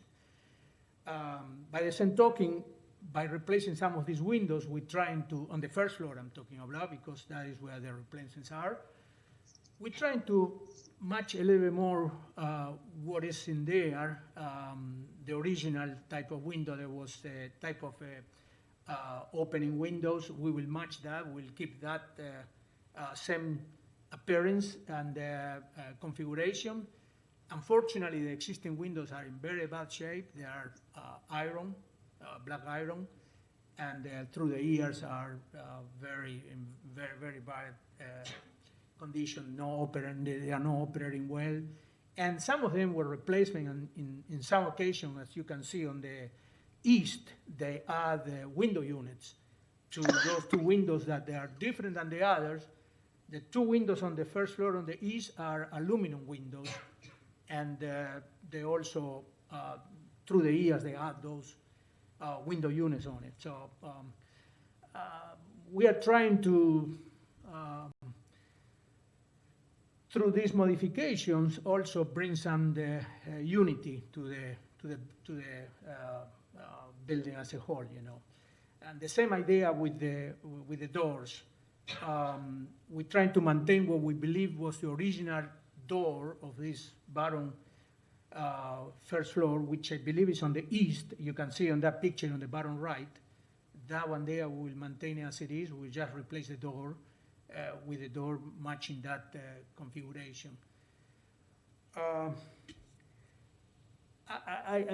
I'm aware that provide a stucco finish to historic structure is not the best solution, but I ask him for an advice, a consideration from the board, because the existing exposed CME wall is in really bad shape, and that may be a better way to preserve this structure and make a little more of a unity. Other than that, we're trying to replace the stair with a wood stair with the same configuration that is right now. The second floor siding will remain as it is, will be clean and paint, and the roof remains as it is. The main work is on the interior and on the first floor, as I explained earlier, with the windows and the doors. I will be happy to answer any other question that you may have. Okay. All right, do we have any specific questions from anybody? So basically for the ground floor, you're just trying to restore the integrity of the way it was before it was subdivided into like 3 separate bedrooms.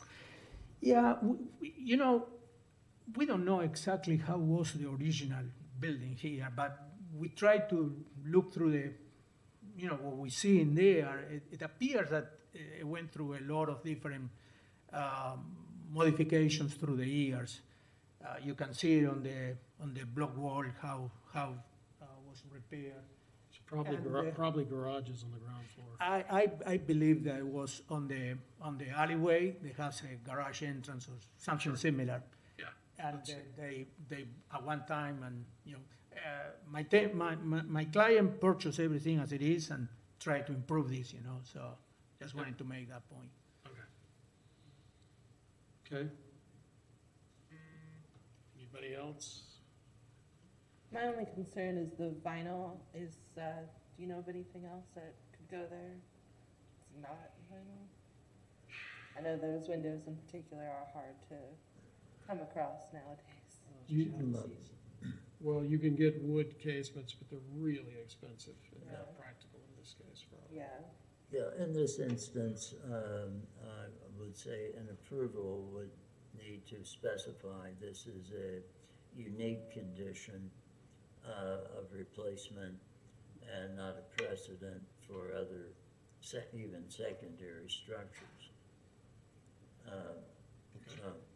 Fair enough. All right. All right. Do we have any public comment? No, sir, there is no public comment at this time. The floor is yours. Okay. Do we have a motion? I'll make a motion. Move to approve HP 2138 with staff recommendations and the notation that the use of vinyl windows in this instance is a unique approval and not a precedent. Second. Okay. Mr. Simmons, roll call. Thank you, Mr. Chairman. Elizabeth Hawk. Aye. Michael Hill. Aye. Bill Warner. Aye.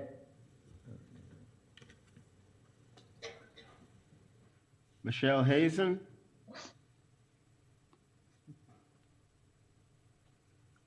Michelle Hazen. Aye. Kyra Lucas. Aye. Danielle Massey. Aye. Nicole Nesberg. Aye. Jay Reeves. Aye. Motion passes.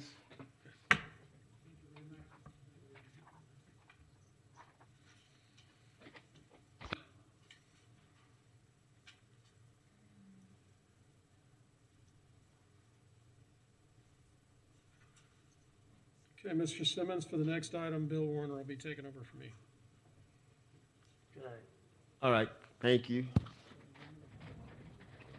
Okay. Next item. It's my project.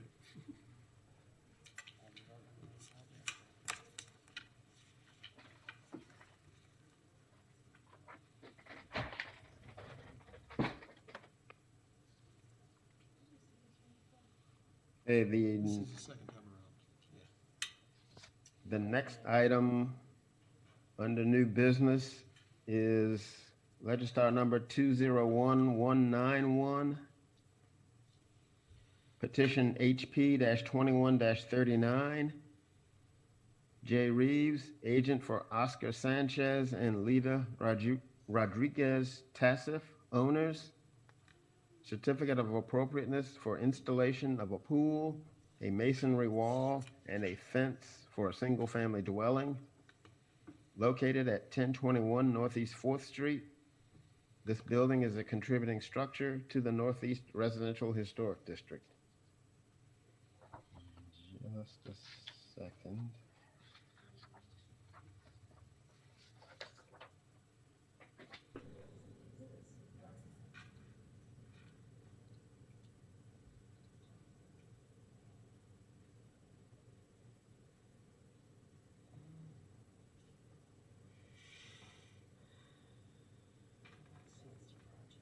Yeah, you have.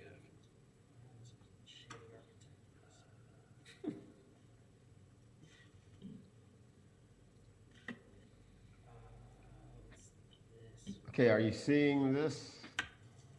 Yes. Okay, so this petition was, this property was before the board back in early 2020 for a couple of additions onto the historic contributing house, as well as some roof changes to the detached non-contributing garage, and also an ad valorem tax exemption. They're back now with this proposal for a pool, a wall, and a fence. The applicant is proposing a new in-ground swimming pool at the north side yard behind a front wall. A new 5-foot tall masonry block wall with smooth stucco and a 48-inch wood gate and a brick cap with 5 16 by 16 brick-topped columns at 5 feet 8 inches would run for a distance of 64 linear feet and be located flush with the front wall of the house and at the west elevation in front of the proposed pool. A new 6-foot tall wooden stockade fence is to be installed to match an existing fence at the north property line for a distance of 25 feet to connect with the proposed new wall.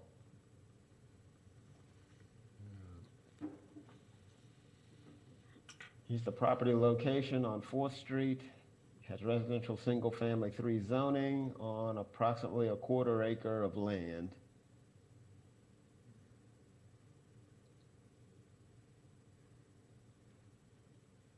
So here's a view of the front of the house here. You see on the top right a view of the north side of the house. And then in the corner here is the view in front of the existing garage.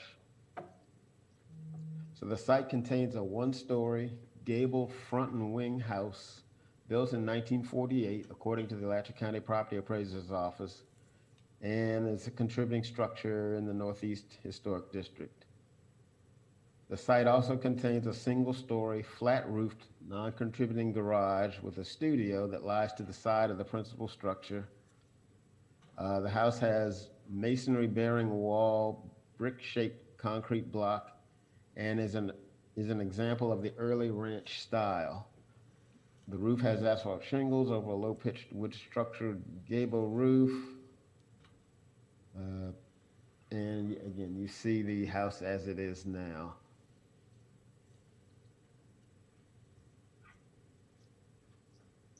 So this is the site plan on the left with the north, south, and the west elevations to the right. Now, since the COA back in early 2020, a revision was made to the proposed work on the garage that removes a 10-foot by 14.5-foot front portion of the structure, which basically eliminates the garage use. The building will become a laundry room with a pool house / guest room.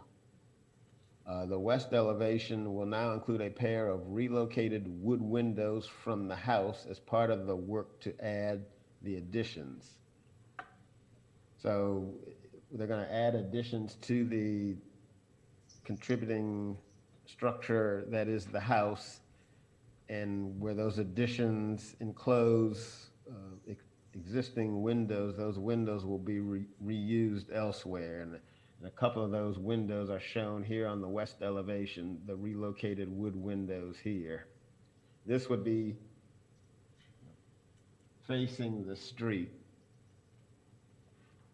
behind the wall and the pool. The site plan here shows this is the existing contributing structure. You see a new addition added to the north side of the structure, and also one back here added to the east side of the structure. This is what's now the garage that would become the laundry and pool house.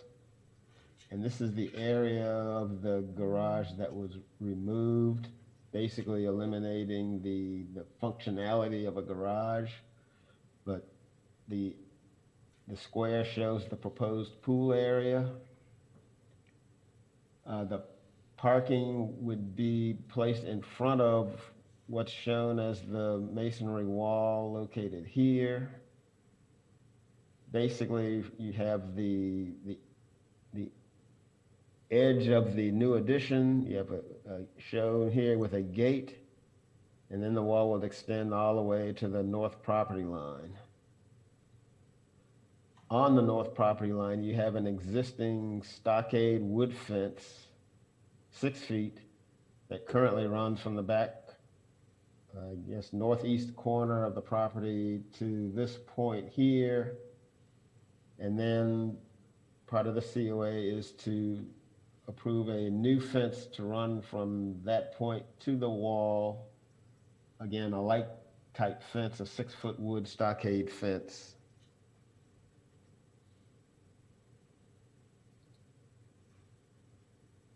Here are the elevations for that west elevation of the house, the garage, and the proposed masonry wall. You see the gate here next to the, what would be the addition for this historic structure, running all the way to the north property line here. You see some wall sections and post sections in the bottom here.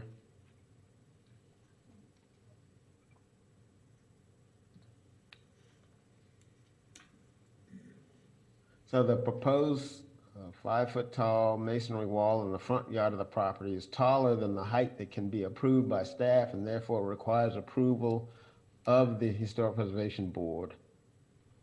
The pool location also requires approval of the HPB since it's proposed to be sited in front of the rear wall line of the principal building.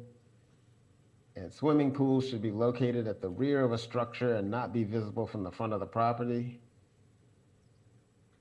Although the pool is proposed to be placed in the side yard of the house, the proposed wall would effectively screen the view of the pool from the front. The 25-foot section of new wooden fencing will match and tie into the existing fencing on the north property line.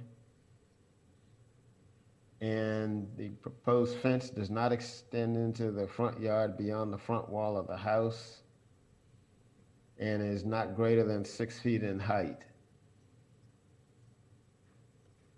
As far as the guidelines go, the only other statement about pools is about the pool enclosure to be set to the rear of the house, which is not applicable in this situation since there is no pool enclosure proposed with this application. Both the wall and fence are to be built in the field and are not prefabricated constructions. The wall is to have brick-topped columns to provide vertical accent elements, and a wood gate will tie into the existing wooden fencing on the property in terms of material.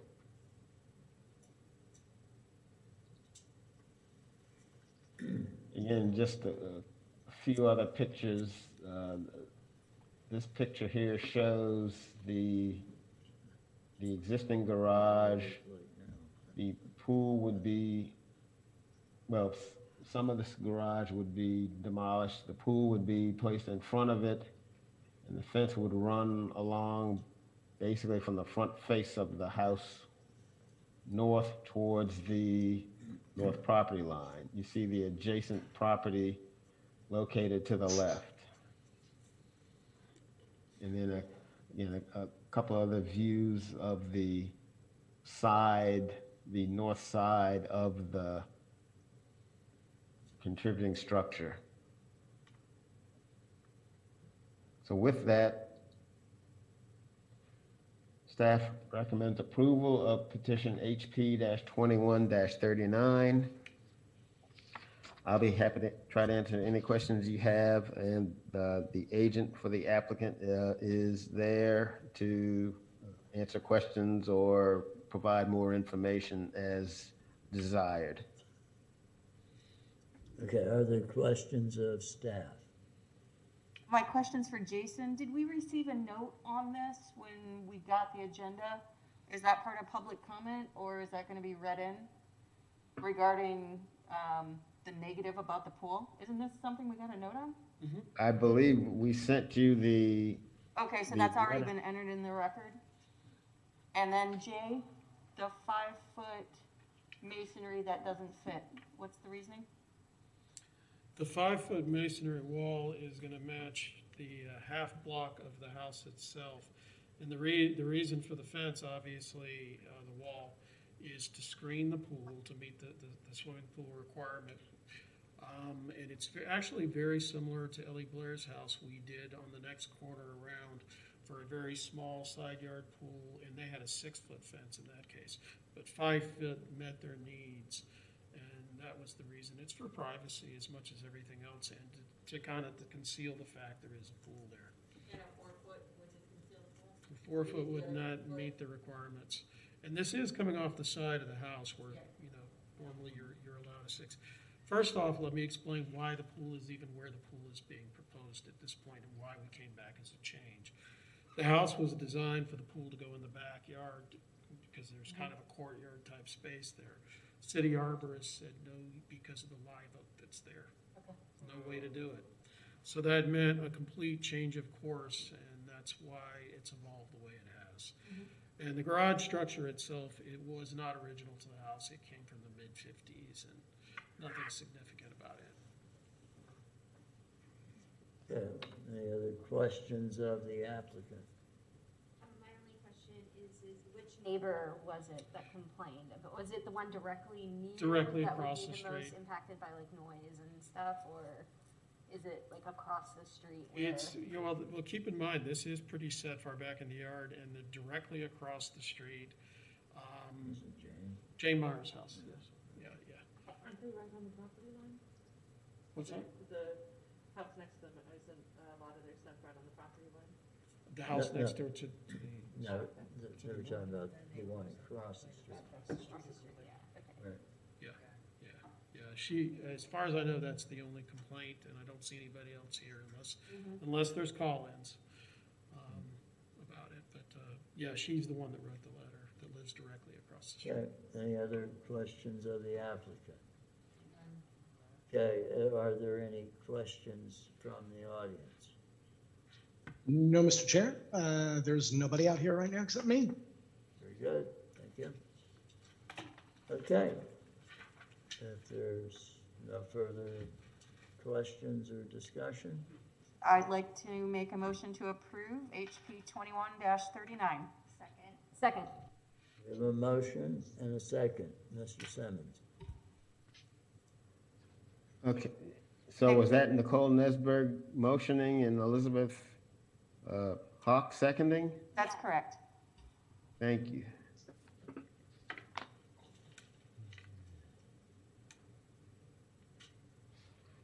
Okay, so for the roll call vote, Michelle Hazen, Aye. Kyra Lucas, Aye. Kyra Lucas, Aye. Danielle Massey, Aye. Nicole Nesberg, Aye. Elizabeth Hawk, Aye. Michael Hill, Aye. Bill Warner. Aye. Okay, motion passes.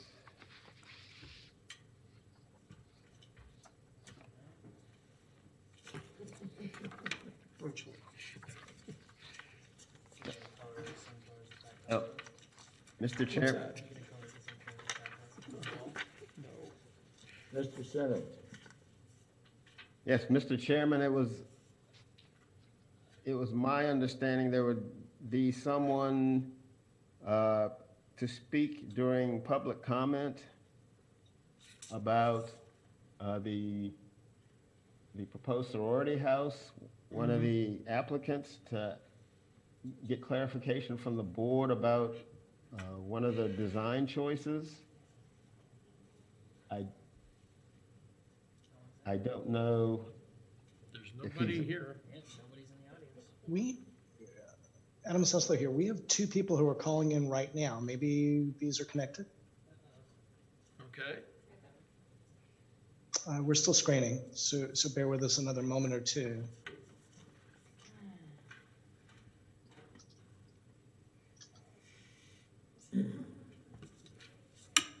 Assuming this is about the sorority house, would you like to take those two comments right now? Yes. All right, hold on one moment, please.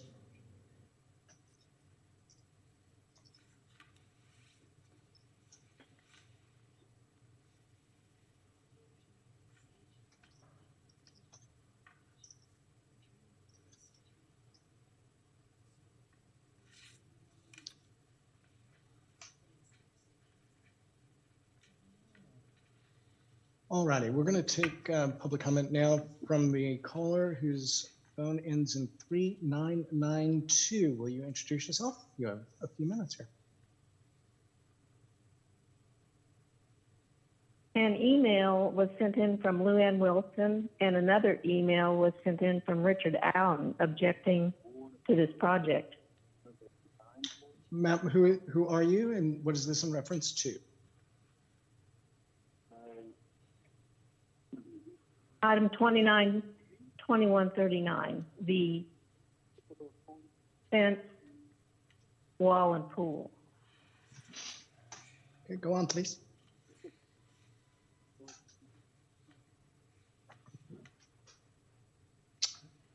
The emails were sent to the historic board, one on Sunday and one on Monday.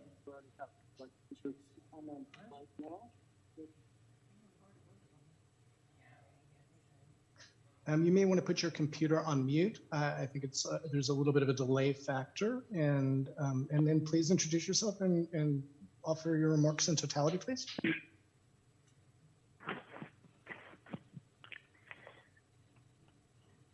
This is Luann Wilson, and I'm calling in to make sure the board is aware that I sent an email objecting to this project to the board yesterday, and another neighbor, Richard Allen, sent an email to the board on Sunday objecting to the project.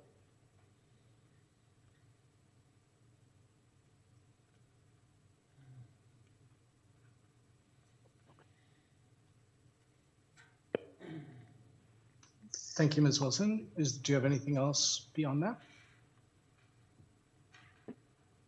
I would like the emails to be read to the board if they were not forwarded to the individual board members themselves, so they're aware there are more objections to this project than just the across the street neighbor, Jane Myers. Yeah, I didn't receive any other emails. I can speak to that. Mr. Simmons, did you receive anything on your end? I would like to know why. Does anyone have a record of that?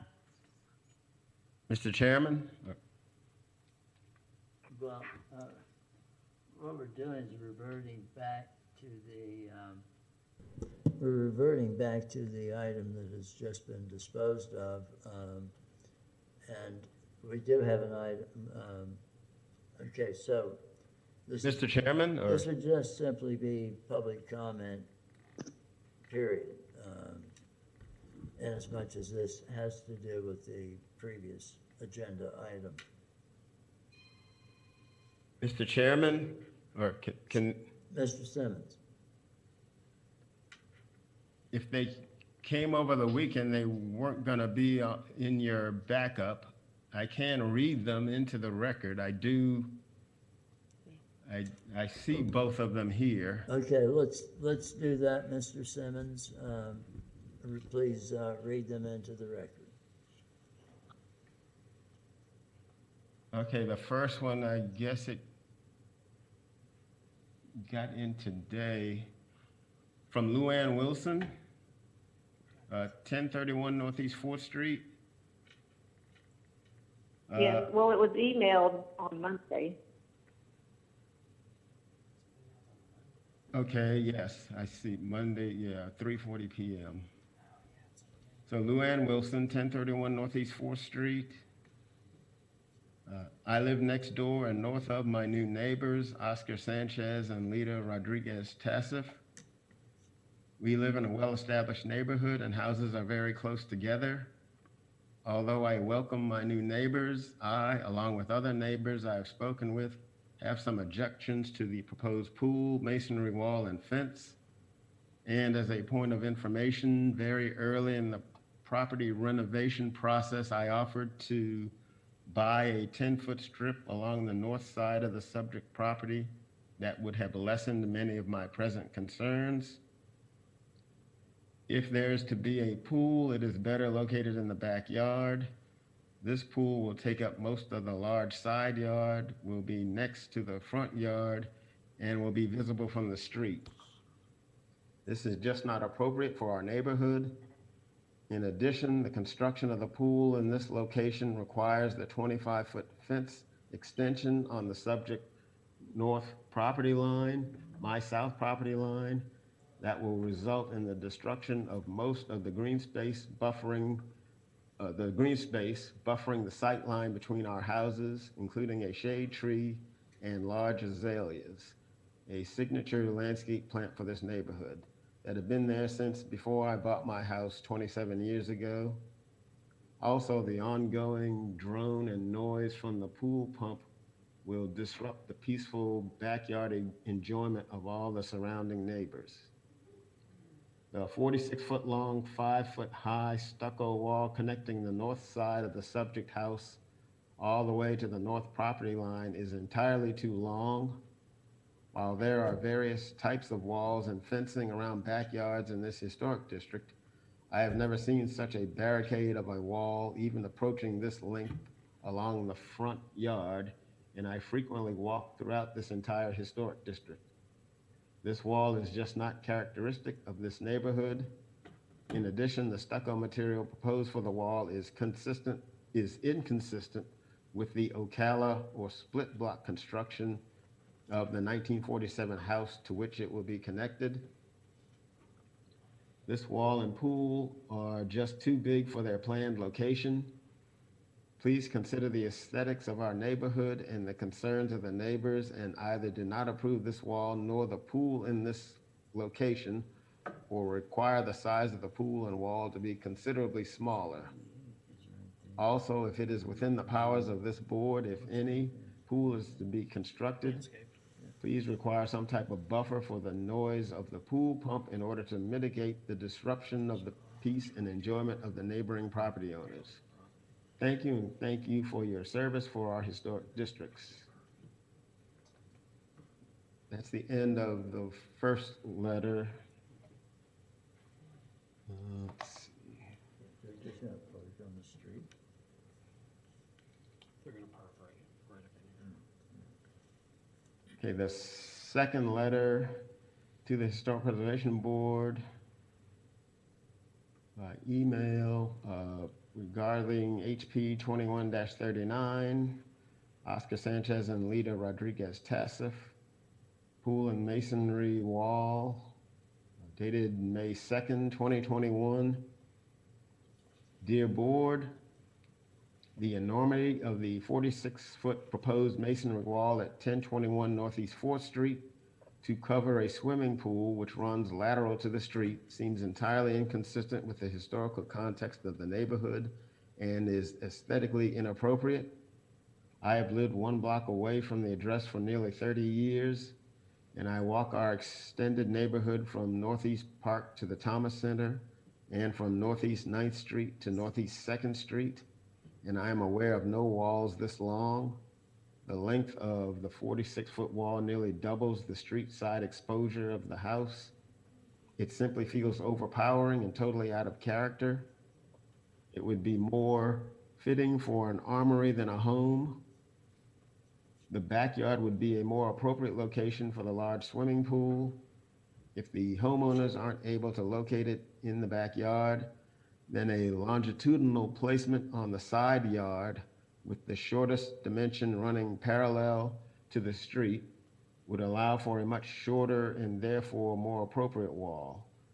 I'm aware there is a small existing structure in place now which would need to be moved or rebuilt in a different location to accommodate the longitudinal placement, but that structure seems to be a mere shell at this time.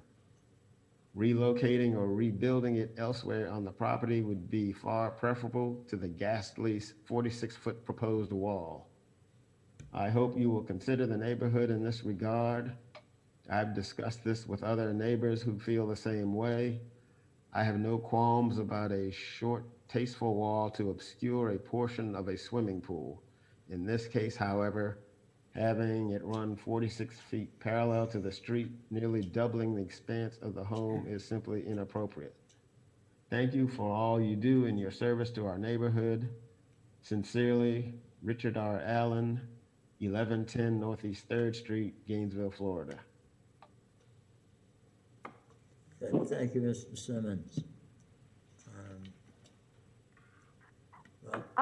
This is Lou Ann Wilson. I do have a question when you have a moment. Proceed. the comparison that Ellie Blair's pool and structure was brought up. Could you, I believe Ellie Blair's pool is on the maybe 12 by 12, and this pool is literally twice that size. Is that correct, Jay? At least twice that size, correct? Yes, answer is yes.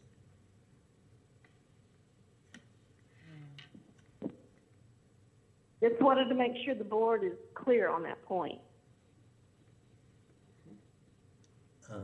Thank you. I believe the board is clear on that point.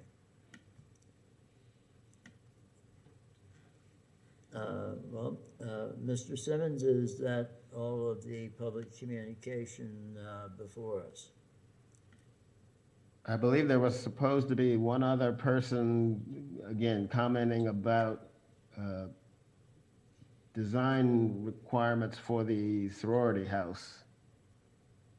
No, I mean in regard to the previous agenda item. Mr. Simmons and Mr. Chair, we do have two more callers. One was calling for general public comment, which is not on this agenda, and then we were not able to screen the other. So it is quite possible that that other expected caller, Mr. Simmons, is on the line right now. Well, we're not in public comment. I would like for us to conclude in regard to the item we're discussing. So if there are no other comments in regard to that, we will close the public comment in regard to it. Are we able to know if the other one of the two callers is calling in regard to the wall and pool issue? We do not know it at this time. Well, do we have a way to determine Yes. their subject? We do, and our screener is now checking in with Mr. McNice to see if it is the wall and pool issue. I believe Mr. McKnight was calling in regard to the sorority house. But, yeah, please let me know. And Mr. Peter McNeese, he's on the Zoom call as well. So, Peter, if you'd like to speak up for a public comment, just let us know. Yeah, okay. All right, I conclude then that we have all the comment on the pool and wall before us. That item has been entertained, voted upon, and we're prepared to move on.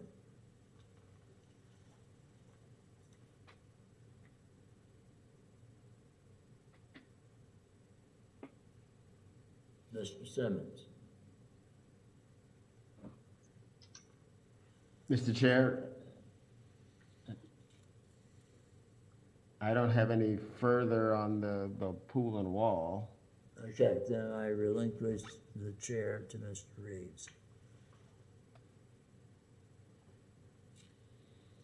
Okay, I guess that brings us to the next comment, the public calling about the sorority.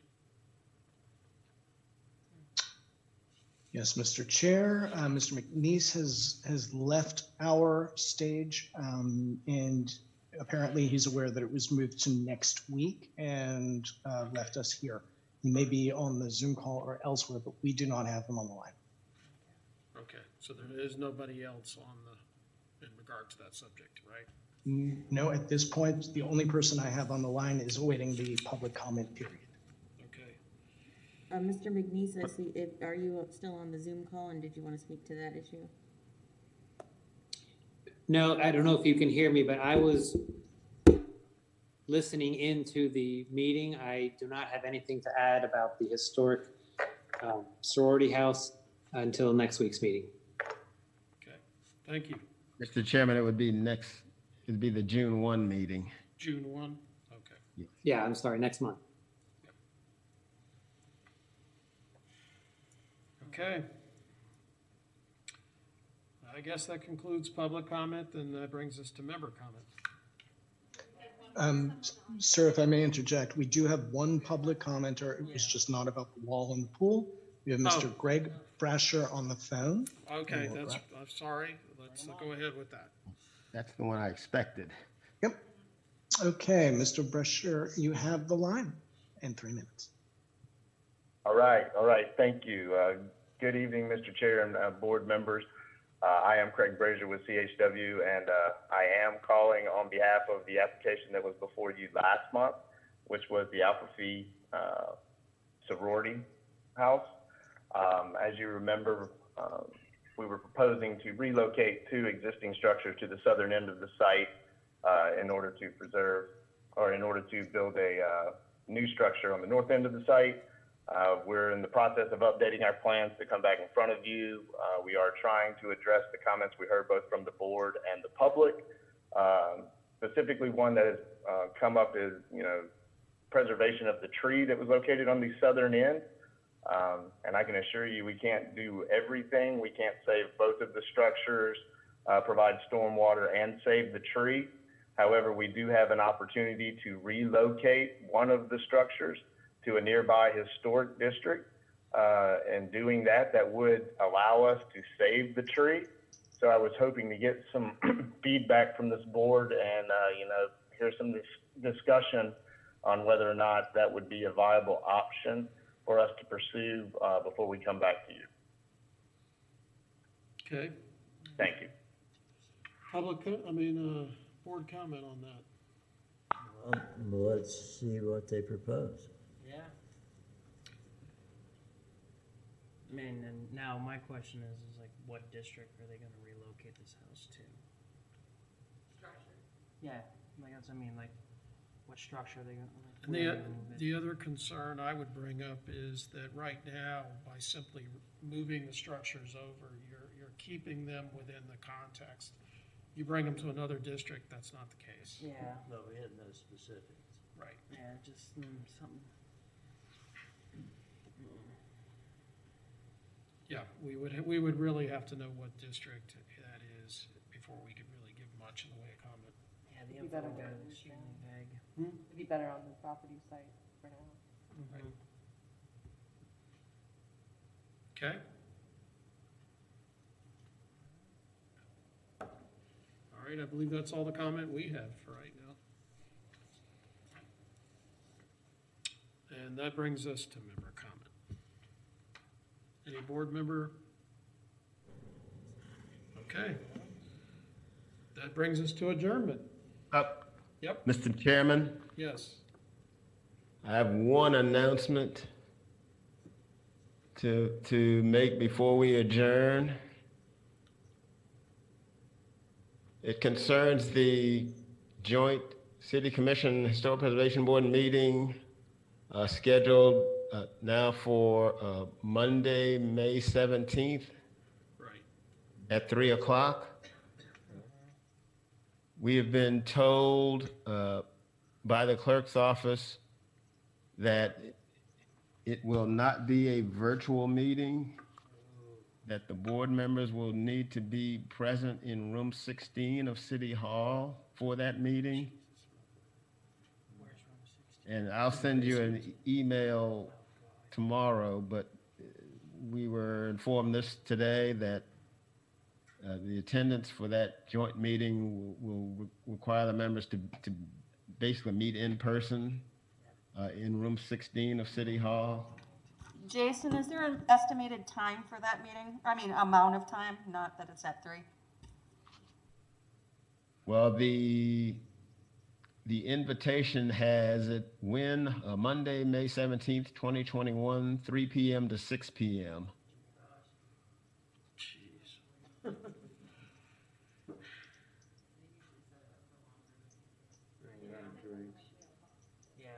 The length of the meeting is in our control, realistically.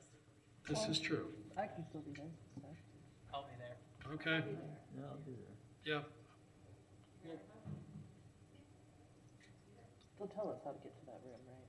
It's in the basement downstairs. That's just an answer to my question. Yes.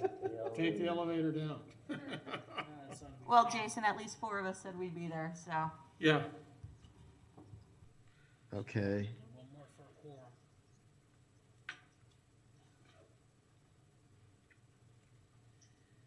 quorum. And if you haven't renewed, you can still turn in your applications for renewal of your board memberships. Ours don't count. Yes, so, yeah, we did re-advertise for the preservation, historic preservation officer position, and we are starting interviews on Friday. Wow. So it's moving along. Moving Quickly, yeah. All right. Okay, that brings us to adjournment unless there's anything else. Done.